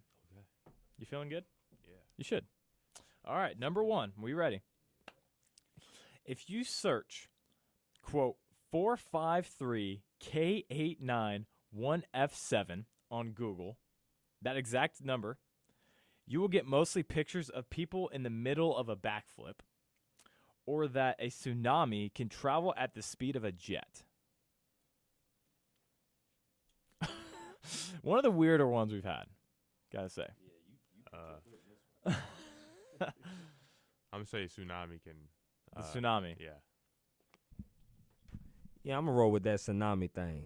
Okay. Yeah, you both got it. That one was just too weird, I guess. Whatever. Yeah, I don't care. That was definitely weird. Hey. But it's all good. We got that thing. Let's move on to number 2. No, you guys got that thing. All right, number 2. In the 18th century, the most featured animal at a zoo was the domesticated wolf, which is now called a dog, or that 90% of the world's population lives in the northern hemisphere. I'll repeat it. Yeah. In the 18th century, the most featured animal at a zoo was a domesticated wolf, which is now a dog, or that 90% of the world's population lives in the northern hemisphere. I'm gonna go with the dog. Dog. Yeah. I'm gonna go with that hemisphere thing. Okay. It's that hemisphere thing. Oh. That's 2 for 2, baby. Yeah, that is. That is 2 for 2. Yeah. You got to get the first one, then it just sets the tone for the rest of the way. It does. So, all right, you have a chance to go flawless 3 for 3, and you can go 2 for 3 here. You got to get it. All right, number 3. If you bang your head against a wall for 1 hour, you will burn 150 calories, or that there is more fat per serving in a slice of pulled pork than there is in a slice of cheesecake. Well, since I'm an expert on this pulled pork and cheesecake thing, because I eat a lot of it, I'm going to go with bang my head. Okay. Pulled pork. Pulled pork. Okay. You are expert because you are now 3 for 3. What? Yes. I know pulled pork. I didn't have so many of it, and that cheesecake I had so many of it. I just wanted to say that. So you didn't really know. You just chose the opposite, just because. Just because. No reason for it. Okay. All right. I like it. So 3 for 3, man. How does that feel? Oh man, it feels good. I might even get some pulled pork after this. Oh wow. All right. Yeah. All right. Underrated, overrated. I got 3 topics for you guys. We got about 7 minutes. So, first one for you, I'm going to go with the Tony La Russa hire post DUI with the Chicago White Sox. What'd you guys think of it? And is it underrated or overrated by him? I believe it's underrated. No, sorry, not underrated. I believe he's overrated. Yeah. So, he's been managing a lot of different teams. He's clearly got a lot of backlash for this hire. Now, he did manage the White Sox before in the late 70s and to the mid 80s. However, he didn't win titles until he managed the Oakland A's and he managed the St. Louis Cards. So he does know baseball. However, it's not just about knowing baseball and the X's and O's. It's also about being relatable to your team. And it doesn't seem like he's relatable to these young guys because he's a much older guy. I believe he's in his mid-70s or late 70s. One of the younger teams in the league. Without question. So, to me, this is overrated, and I don't know what in the world the Chicago White Sox was thinking. Yeah, I'll go ahead and make mine quick as well. I 100% agree with you. I don't understand it from either side. Young team, old manager, a guy that has been known to butt heads with other players. Yeah. Do you think with old age he gets, I don't know, more forgiving, liberal, like more leeway with his team? Right. No, old age usually goes obviously the opposite direction. What is Tony La Russa doing? What do you have to prove? You're one of the greatest, if not the greatest manager of all time. You went out on top with the St. Louis Cardinals, and now you're coming back with the Chicago White Sox. Listen, the White Sox, the White Sox are in my eyes, the most talented team in the major leagues, especially with guys 25 and under. I expect a lot of greatness from this team. I do. As a Royals fan, I am scared of this team for the next 5 to 10 years. But with Tony La Russa as the manager, I just don't see this work. This is like Bobby Valentine with the Red Sox. I just don't see the fit. Yeah. So overrated for me as well. Yeah, it just might Yeah, it just doesn't seem like a good fit. The chemistry might be affected by it as well, so that's just something to keep in mind. And they just exceeded expectations exponentially this last year, and now you want to have the chance to regress because of a bad manager hire. That is concerning for me. Okay, number 2, Cam Newton's career. Take this, Jordan. I'm very on one side of this. All right, so I'm gonna go ahead and say overrated. Okay. I feel like I watched that Super Bowl against the Broncos, and I feel like Cam Newton is just he's not all that though in the bag of chips. You know what I mean? He's not all that. I remember there's this one key play where he where the ball was fumbled, and he didn't jump for it. He didn't dive for it. We all remember He didn't show that he wanted it like that. And he doesn't have the heart that a Peyton Manning had, that a Tom Brady has. Like, he's not one of those guys who's like, oh, this guy is a difference maker. You know, he's always complaining. He's not getting his way. So I don't think he can be considered the great quarterback in that conversation. Good quarterback, but just not up there with the greats. I want to hear your thoughts, Chris. For me, this was a tough one, but I went underrated. And the reason why I went underrated is because it's rare that you find quarterbacks like him, as far as, big, physical, can run, can throw. Now, listen, his injuries has been a huge part of his decline. Yeah. But he is a former NFL MVP. He did take his team to the Super Bowl. He is a guy that is the all-time leading rushing touchdown person by a wide margin. I believe 25 touchdowns. He has 68 for his career. The next closest is Steve Young, who had 43. He has done a lot of good things, took his team to multiple playoffs as well.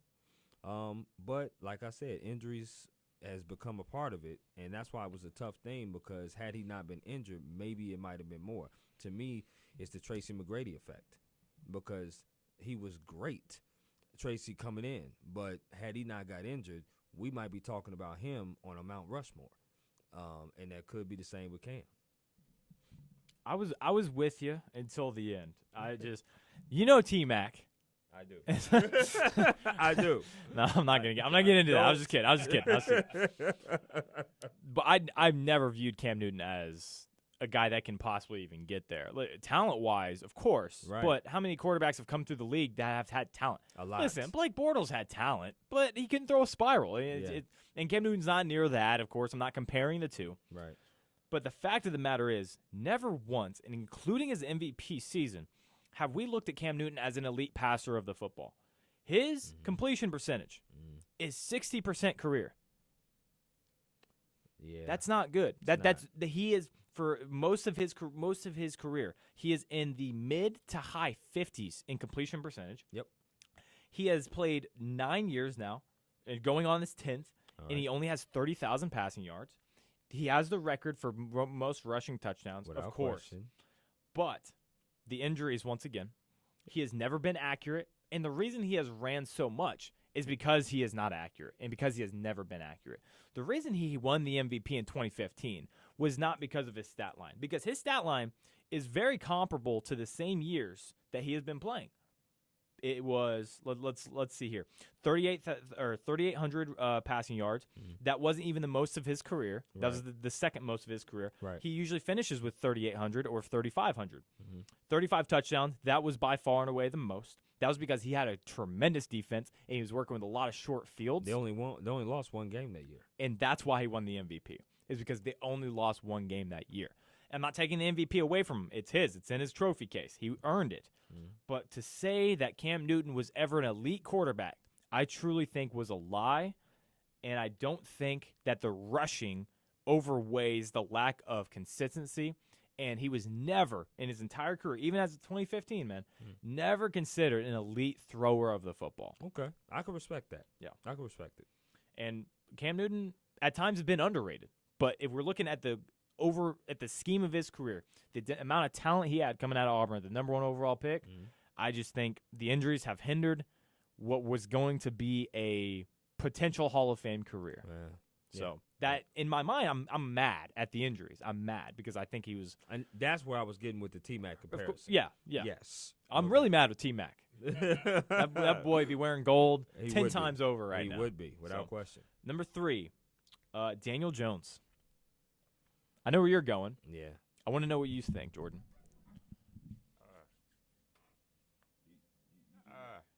Yeah. How about Drew Lock? I was kidding. No, Daniel Jones. I mean, I don't really think people overrate him, so I guess I'll say underrated. I don't really hear too much praise for Daniel Jones, so I think he's alright. So he's. I love the in-depth analysis there. He's alright. Yeah, he's alright. He's not necessarily terrible, but he's alright. So I feel like he can only get better. He's a young quarterback too, so I feel like he can only get better. So I'm gonna say underrated. I think Daniel Jones could be a very good quarterback. Last year he had 24 touchdowns. He had 12 picks. This year, not so good. Looking at him this year, yes, he's 8-9, 8 touchdowns, 9 interceptions. He does have a tendency to turn over the ball a lot, but he makes beautiful throws. You have to also think he does not have a threat of a running game. Yes, there's a running back there with him, but there's no threat of the running game. So for me, I think this is only his second year. We'll have to see what happens with Saquon. Hopefully he stays with the team long term. But if he can get a threat of a running game, get some more consistency out of his players, stop dropping passes, and him stop throwing interceptions, I think he can be a very good quarterback in the future, in my opinion. Okay, I'm on the middle. I'm gonna go with over. No, I don't know. I don't really have it because the problem with Daniel Jones, I do think his ceiling is going to be hit before we find out that this team can win games when they do have talent. Okay. I do think that we're gonna get to a point where this team's gonna have talent. I think Joe Judge is gonna lead them in the right direction.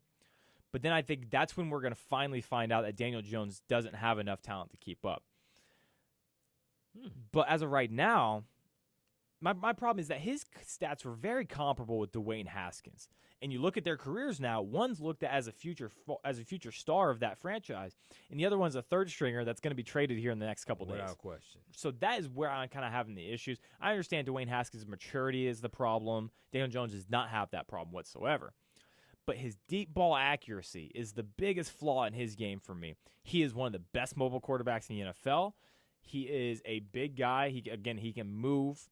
He can be accurate, but his deep ball accuracy is where it gets me. But he has great touch on the ball. He does. He throws a beautiful ball.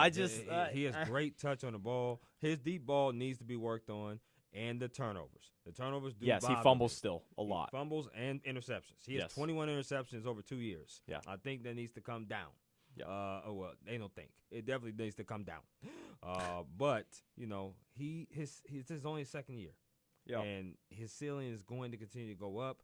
Let him get a good quality running back there, and then let's see. Because he's been without a running back since what? He's never really had Saquon for that long. Right. So I do see that. And I don't know. It's so tough because I do like Daniel Jones because you look at the Giants and you can tell Daniel Jones is not the problem. Some games he is. Some games he's not. And I just don't think that he is the problem right now with the Giants. But I do think down the road, when you do start getting the talent around you, O-line will get better. You're going to get weapons. I do think that we're going to look at him a lot closer. And I think we're not going to like what we're seeing as much as we do right now. But I hope he does well, of course. I hope all these guys do well. But Daniel Jones is just it's so difficult for me. I'm 51-49 right now. I can tell. Yeah. All right. It's time for top what? What's the post-it note at your house say? Post-it note at my house says 8 out of 15. 8 out of 15. What's the percentage? 15. That is 53% because 8 out of 16 is 50 because it's half. Well, I understand that, but how do you just know the next percentage? Well, pretty much you either add 3 or 4 because 8 out of 14 can be reduced to 4 over 7, which is 57%. So 8 out of 15, it has to be between 50 and 57. So the half of that is 53. You dig? I hate you so much, I swear. What does my post-it note say? Well, yours says 1 of 8 still. You haven't updated it. Why haven't you updated it? Oh, it's not. This is your job. I'm not your mom. I'm not doing this for you guys. You guys do it yourself. He hasn't posted. I think I got one last week. You're certainly not my mom. Yeah. Exactly. I concur. Exactly. Yes, indeed. So just make up a record, man. Like 2 or 3 of, what was it, 15? 2 or, okay, just do 2 or 3 of that. Well, 3 of 15 is 20%. That one I think I could have done. If you gave me enough time, Right. I could have done. Yeah. I know Okay. that. All right. Top what? Let's Are get we it, ready, baby. fellas? Let's get it. All right. Number 1. Top what? Matthew Stafford in all-time completions.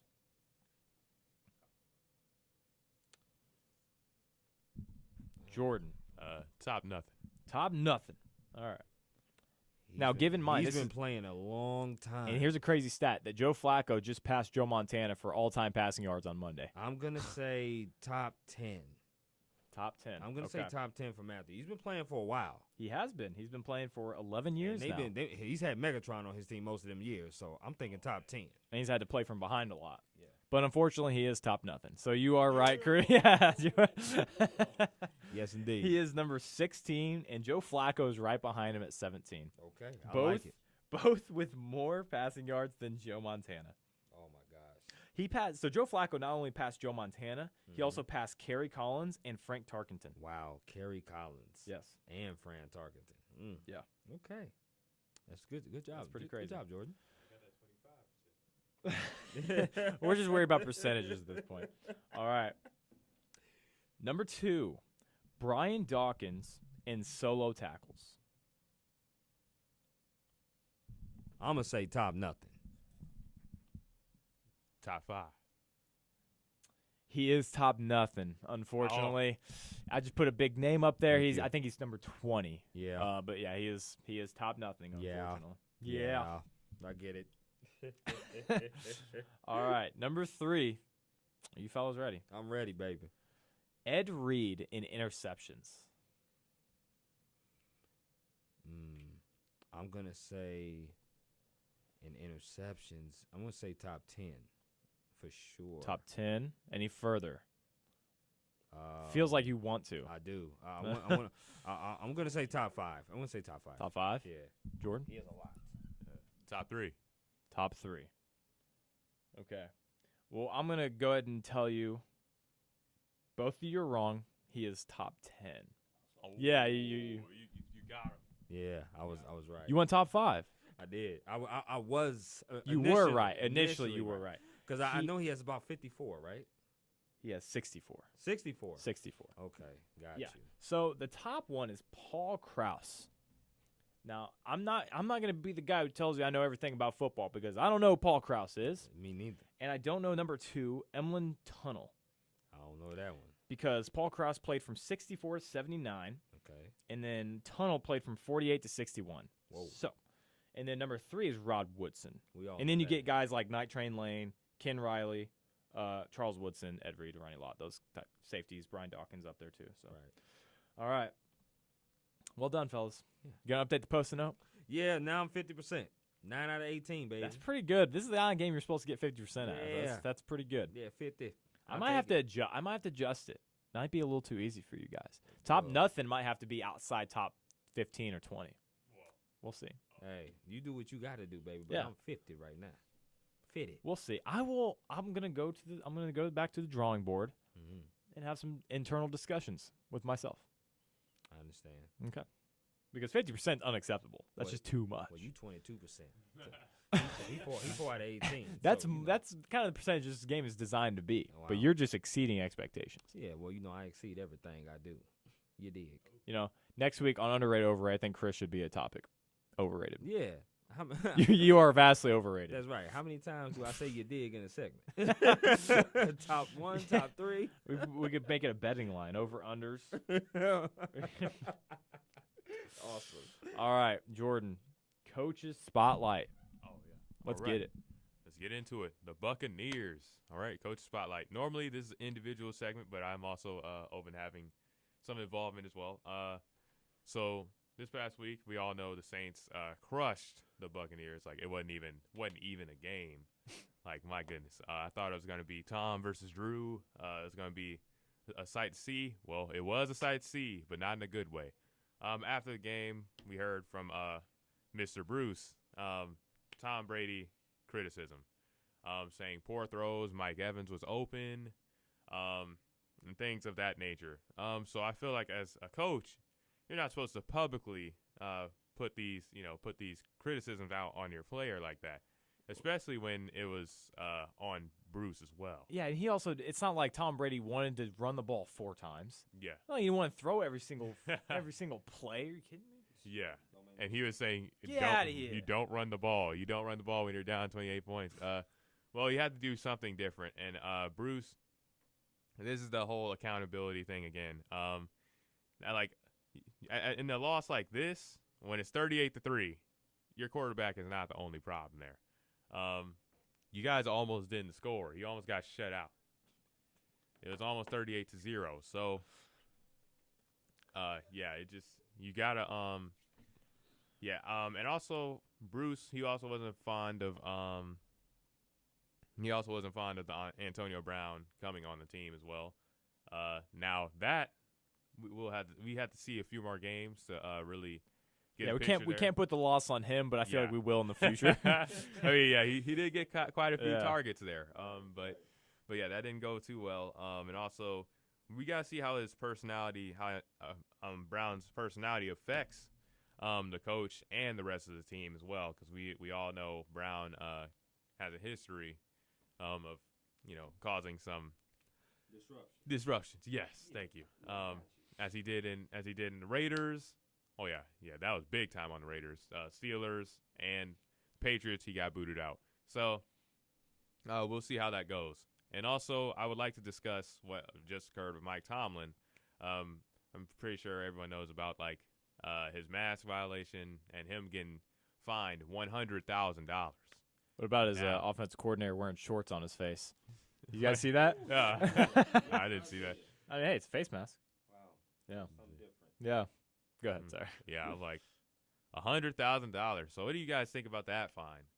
Because we also just saw Andy Dalton get seriously injured. With it looked like an intentional hit, and that player got fined $12,000. I understand the amount is crazy, the $100,000 for not wearing a mask, but they're such completely different situations. One is a part of the game, dirty hits happen, and then one is a global pandemic. It's a protocol that they can't afford to look bad, and so they have to make an example out of a guy like Mike Tomlin. I don't know if it's one of their coaches who wears this, the face gaiters that everyone wears that I'm a big fan of. He wears it all the way around his head, except for when his nose and his mouth are covered. He leaves that uncovered. I don't know how much this guy's getting fined enough to wear that. I mean, he wears it around his entire head, except for where it matters. Yeah. But the fines, I mean, it's just it's a matter of PR and how do you look to the world, and that dirty hit is not really too comparable to a pandemic, right? So Yeah, that's how I see it. Yeah, I see that too. Because I'm also just like I felt like because they're constantly getting tested, right? He also makes a lot more than John Bostic. Yeah.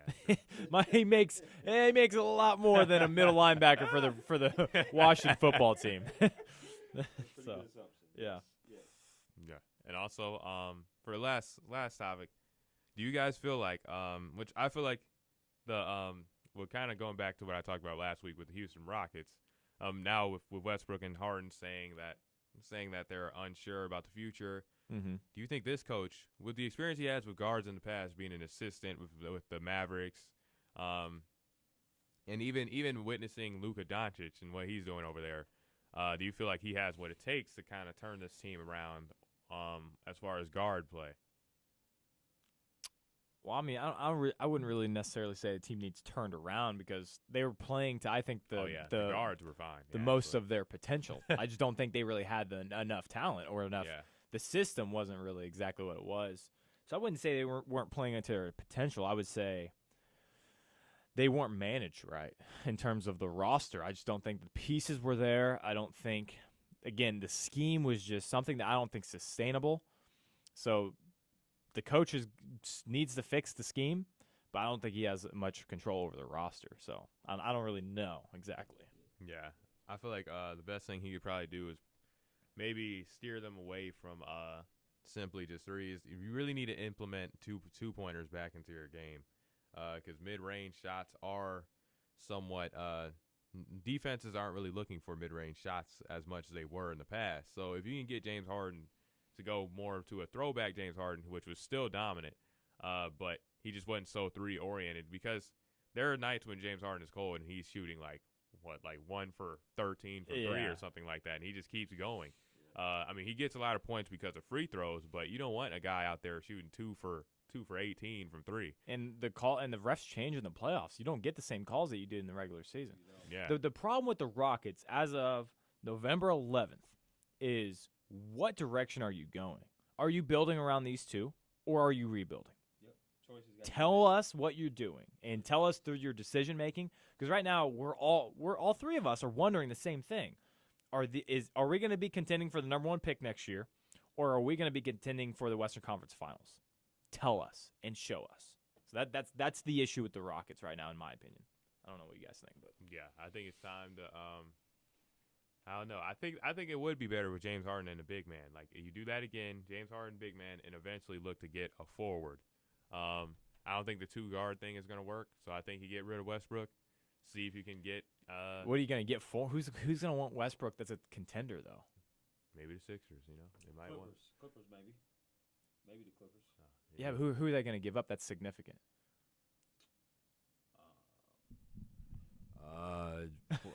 I would say PG, maybe. They're not giving up. PG is a better player than Russell Westbrook. There is interest. There was a report out there saying the Knicks and Clippers were interested. Yeah, However, I don't know. But it's like, but you wouldn't swap. You wouldn't swap one of your building blocks for a lesser building block. It's tough. It's tough because do you deplete your bench? Because that's the only other way that the Clippers would even get Westbrook, by trading a Beverly or a Trez or a Lou Williams. You have to trade at least 2 or 3 of those players to get a Westbrook. Well, here's also a problem: is 2 of the 3 of those players were Rockets and were traded already, right, to the Clippers. Right. So do you want to go get recycled pieces, Right. or do you want to go get Right. something that can build for the future? Right. I don't know. The Rockets need to tell us. We're all wondering the same thing. So I don't know. Yeah, that's an interesting segment, but that's for Coach's Spotlight. All right, Chris. Just want to also give a shout-out to Mike Tomlin for having 14 straight seasons. He confirmed it with the win versus Dallas. Yep. 14 straight seasons, not having a losing record. That's incredible. So, yeah, this is your boy CD, a.k.a. Chris Drummond. This is the California Love-Hate segment. We love a lot, but we also hate a lot, too. So, listen here. We're going to start off with the hate. The San Francisco 49ers, they played last Thursday night. They caught an L. They got doubled up, 34-17. San Francisco just played horrible. I mean, it was just bad. Aaron Rodgers was throwing that thing all over the field. It's like they didn't know who A-Rod was or who Devontae Adams was. It's like they read no scouting report at all. San Francisco, y'all should know better, man. Now y'all dropped the 4-5. Jimmy G did not play. Kittle didn't play because of their injuries. I get that. But Nick Mullins, my Lord, you need to play better. Come on, what's going on with you, baby? You got to throw to the people in the same color jersey as you.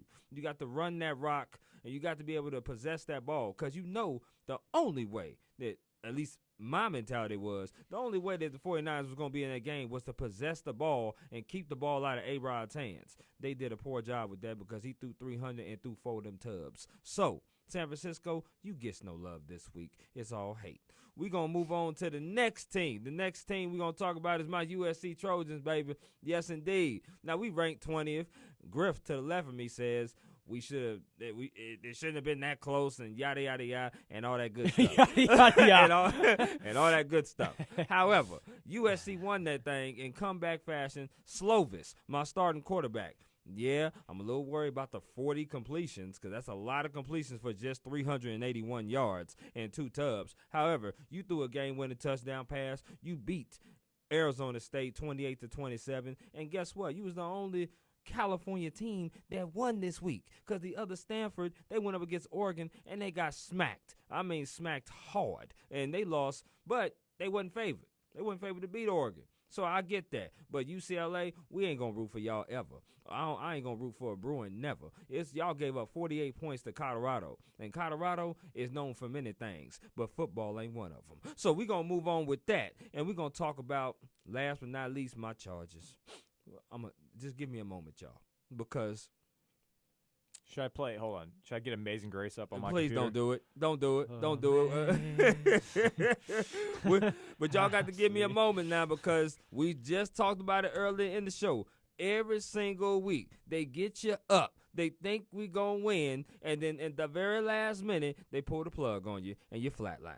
Once again, we took a tough loss at SoFi Stadium. Yes, I call it SoFi, even though it's SoFi. We lost 31-26. Hubbard played pretty well. Keenan Allen got another receiving touchdown. And we drove the ball. Drove the ball to the 4-yard line. And the last play of the game, my man threw a perfect pass. My man being Justin Herbert, who was a candidate Rookie of the Year, by the way, threw a perfect pass to the backup tight end, the third tight end. Now, here's the thing that I want to talk about this, and it kind of irks me a little bit. I hate when people get up and celebrate acting like they caught the ball when they know they didn't catch the ball. He knew he didn't catch the ball, but he's celebrating with his teammates. What in the world is you doing? You want to sell it, right? That ain't something to sell, Griff. Yeah. The ball hit the ground. He up there congratulating his teammates. And he's saying, yeah, man, yeah, we caught the ball. We won the game. And they clearly show. I'm the coach. I'm asking you, did you catch the ball?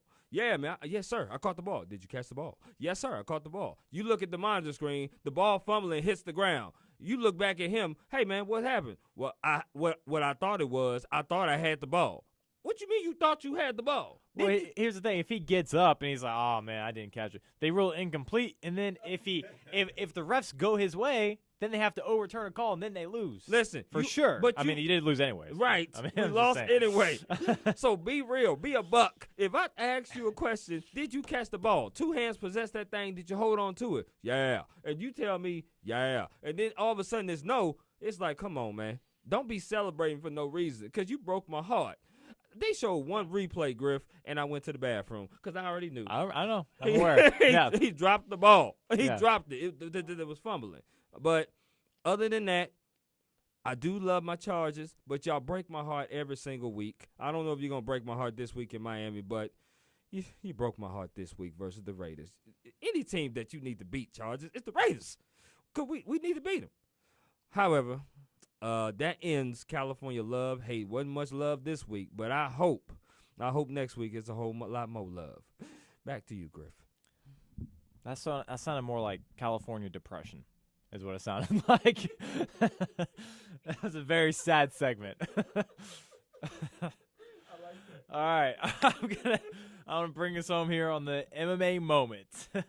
So last Saturday, you saw Glover Teixeira submit Thiago Santos on a third-round submission. He got rocked twice in that. I still haven't yet to watch it. I didn't watch it, but he got rocked, from what I hear, twice in that fight. Okay. Comes back in the third round, and I think he got him with a Darce choke. That's what I think I saw.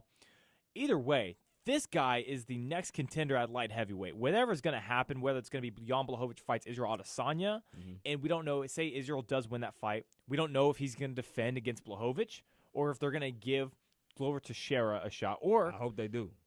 Or does Adesanya, if he wins, goes and fights John Jones at heavyweight? Or does John Jones come back? With Adesanya fighting for this light heavyweight title, there's so many things up in the air with Glover Teixeira. He's going to be the next guy. I don't care who is going to be the winner of this next light heavyweight fight, whether it be Blachowicz, whether it be Adesanya. Glover Teixeira has to get that shot. He is 41 years old. He cannot sit around and wait anymore. This guy has been a staple of the light heavyweight division for the last decade.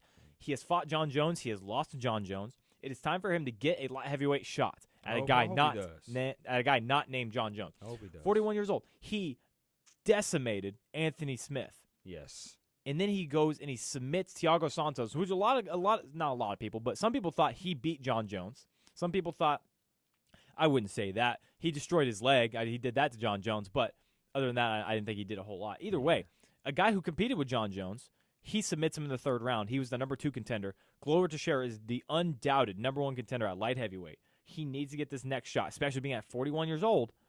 Depends on what this next title fight's going to look like. Adesanya, is he going to win? Is it going to be Blachowicz?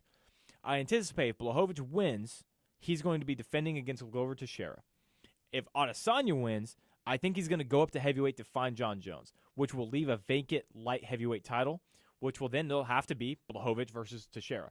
So I think either way, that is the next fight that's going to happen. Blachowicz versus Teixeira.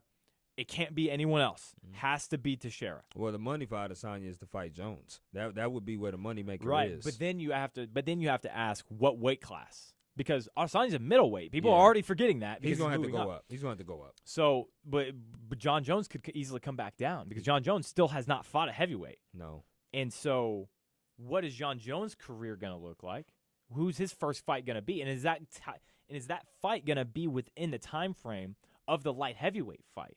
Because you can't have Israel Adesanya and John Jones a heavyweight fight as John Jones' first heavyweight fight.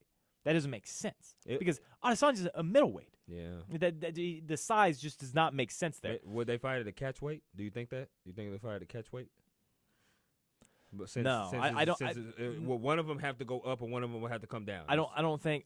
Yeah, one of them has to go up, or it has to be a light heavyweight. That's how I see it. Okay. Because I just don't think Israel Adesanya can put on that weight and still be effective. And John Jones has all the advantage. The heavier he gets, the more advantage goes to John Jones. It would.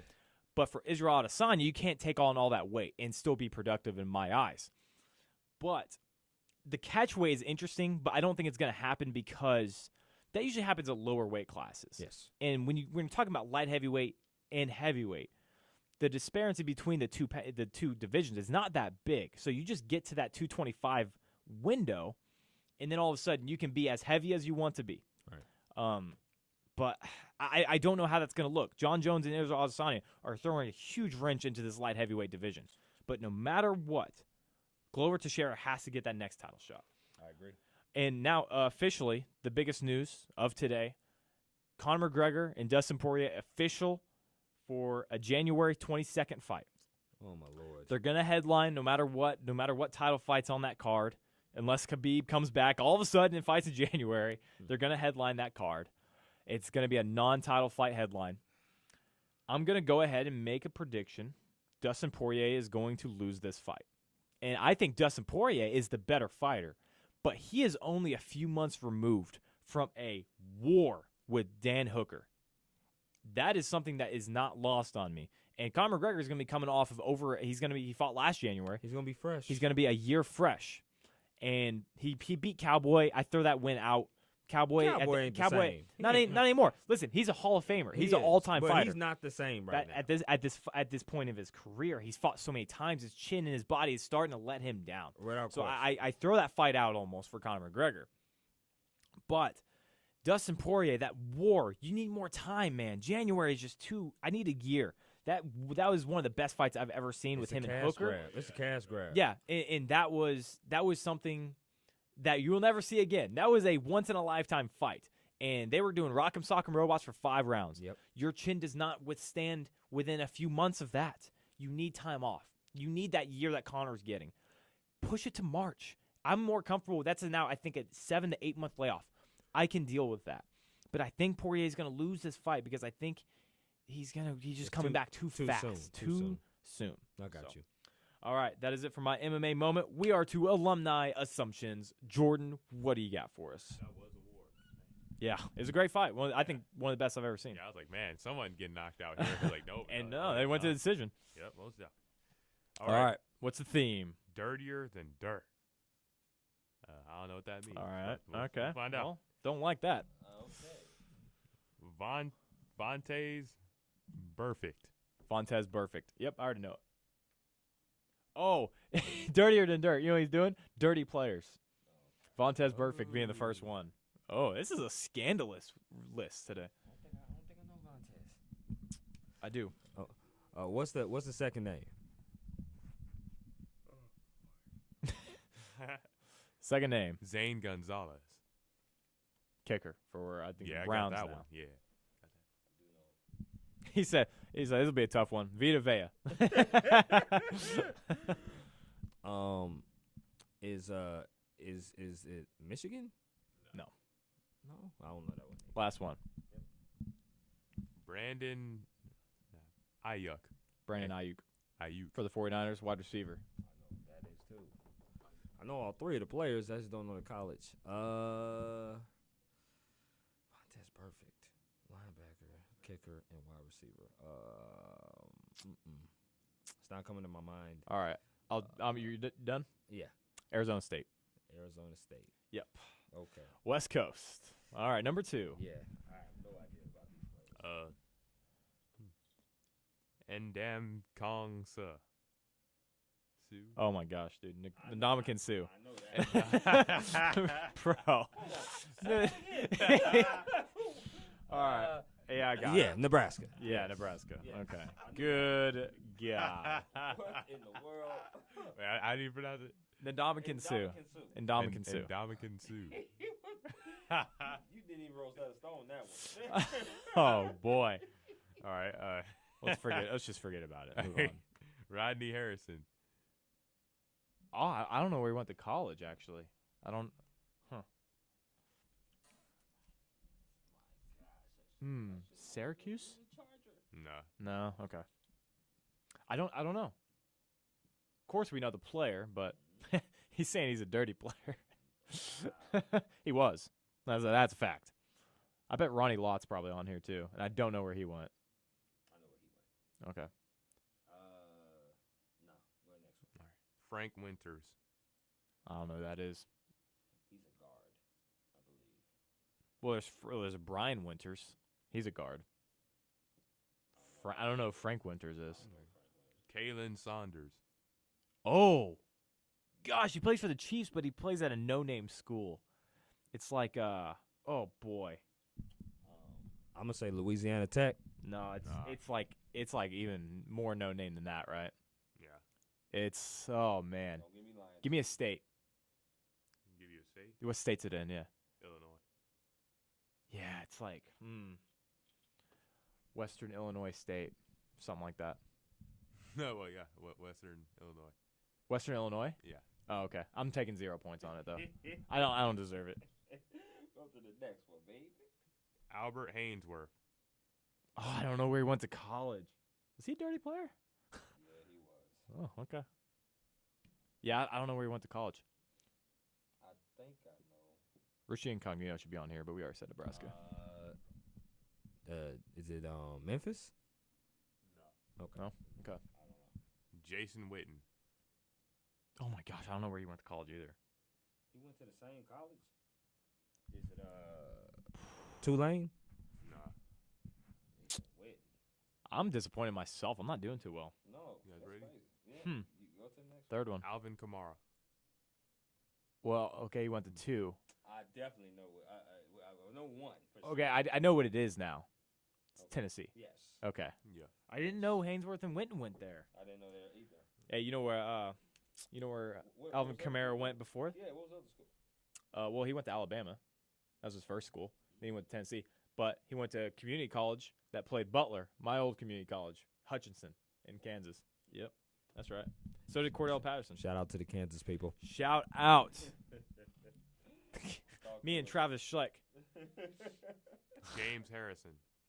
James Harrison. I don't know his college, man. I know current players, but these former ones are killing me today. Y'all killing me. You're killing me. Dude. James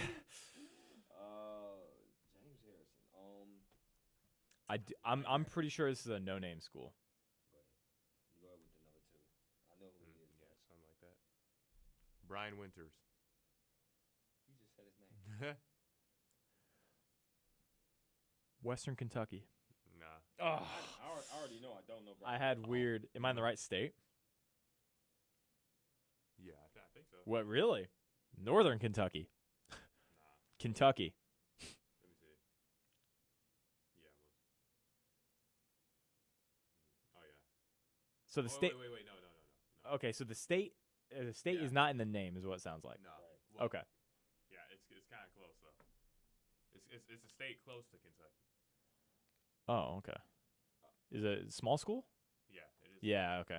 Okay, Next one then. Let's go to the last one, baby. Yeah. Julian Edelman. You definitely Yes, know that one. I got it. Yeah, I don't know. Wait, whoa. Why do you think I know it?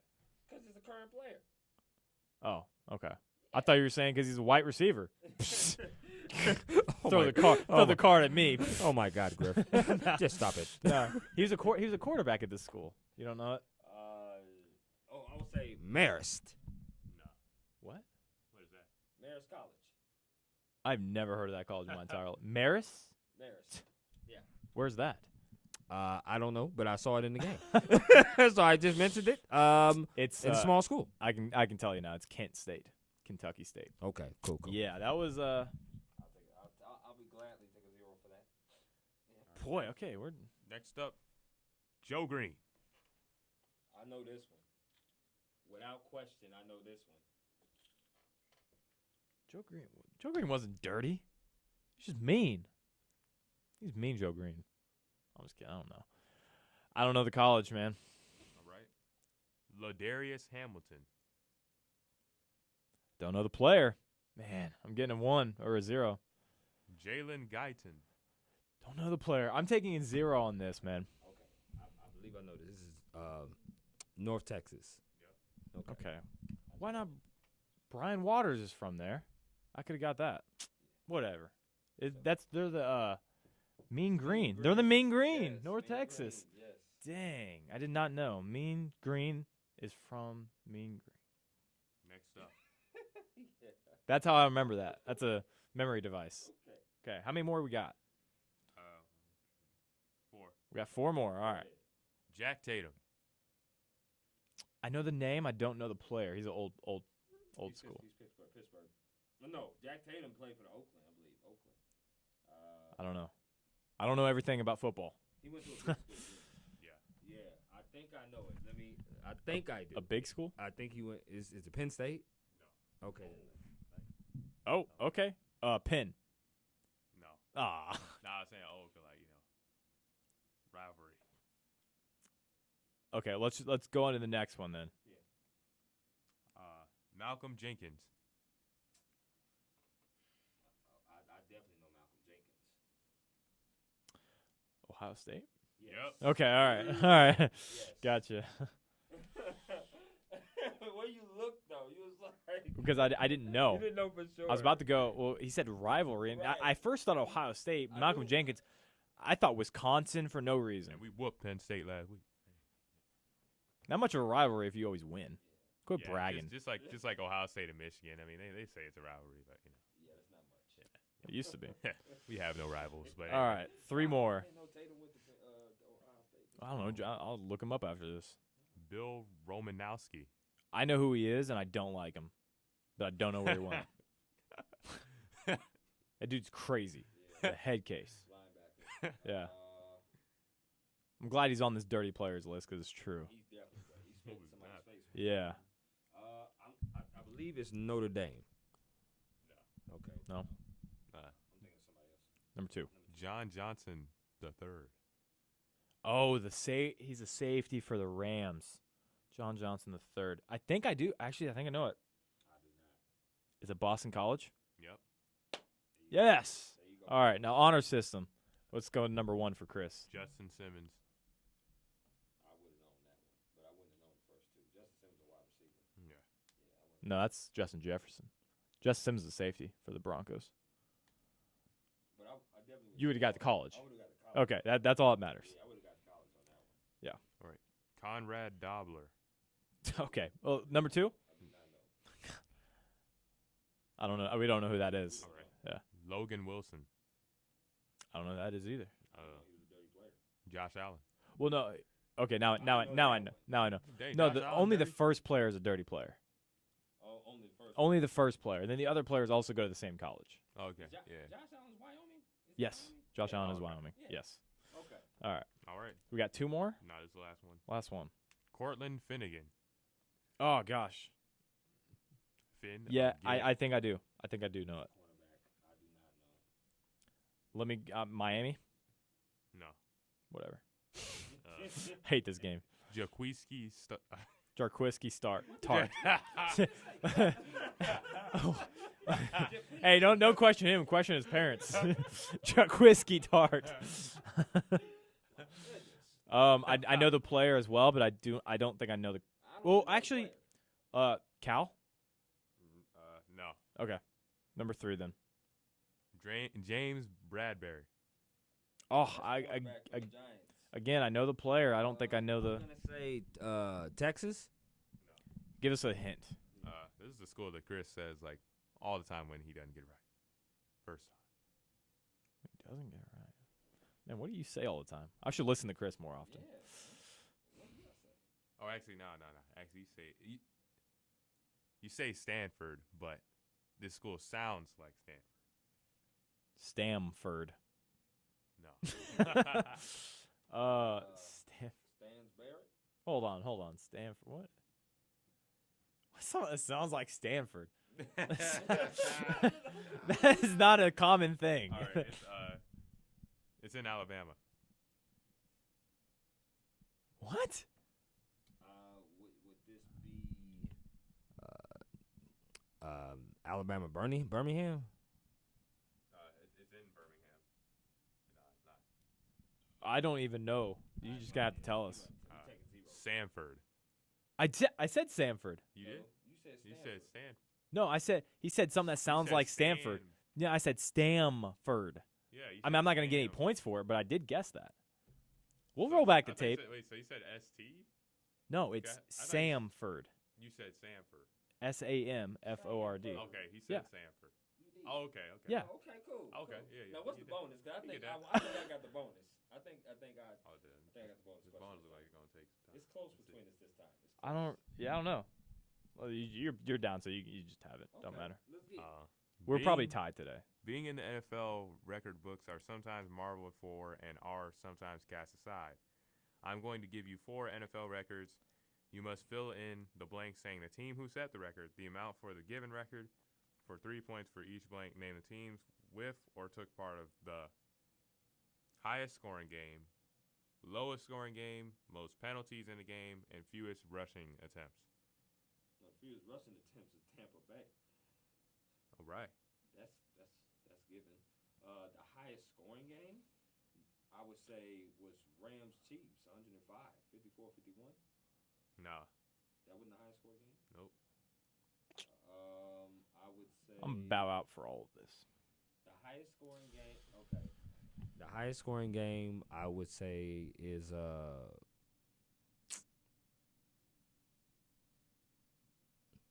it's not Rams Chiefs. It's no, let's move on from that. What's the other ones? Lowest scoring game and most penalties. Oh, I can give you lowest scoring. It was the Super Bowl 2 years ago. Rams Patriots, 7-3. What? That was actually 13-3.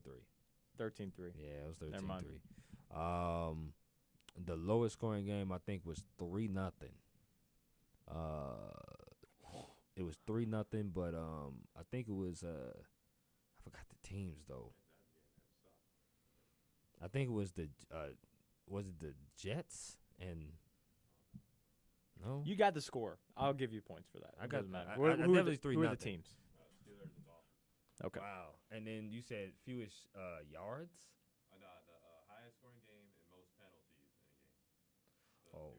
Oh, most penalties. I would probably say Tampa Bay. I don't Then know. it has to be Oakland. Yeah. They got to be Oakland. And then the fewest or most yards, you said? No, highest scoring game. Highest scoring game? If it's not Rams Chiefs with 105 points. How about Rams, but the greatest show on turf Rams, 90s? No? No? Who? Just tell us. We're not going to get it. Nah, we're not. I would say Patriots. No. Go ahead. Well, they're now the Washington football team versus the Giants, and Washington won 72-41. Wow. Okay. What year does it say? 1966. Okay. Well, Okay, well, we're definitely not going to get that one. That was the only one that was in the 19. All right. Well, that is it for alumni assumptions. We've got 1 minute left, so we're going to have to wrap up stars of the week real quick. For me, My first star is Glover Teixeira, third-round submission over Thiago Santos. He has to be the next guy in line for the light heavyweight title in the UFC. My second star of the week is Josh Allen. He had a near-flawless game against one of the best teams in the NFC and tore apart the Seattle Seahawks defense, even though I probably could as well. Still, big props to Josh Allen, especially after his grandma had passed the night before. And then I have props to the Pac-12. Welcome to the party. You guys started finally playing football. Star. My All right, stars of Jordan. the week, Justin Fields. He has had a crazy first 3 games. He's looking like he's ready for that Heisman. Steelers defense, they came up and won ugly for the Steelers this week against Cowboys. And Mike Tomlin, as Chris mentioned earlier, 14 straight seasons, not a single losing season. All right, my stars of the week is Dalvin Cook. Once again, for the second consecutive week, he goes over 200 yards in a divisional win against the Detroit Lions. He did his thing. Got to give it to Drew Brees as well. They smacked for the second time, another divisional win against Tampa Bay. Had 222 and 4 tubs. And also, I got to show love to Tua's brother. He is the Maryland starting quarterback. The man had 8 total touchdowns and over 740 total yards in a beatdown win this weekend.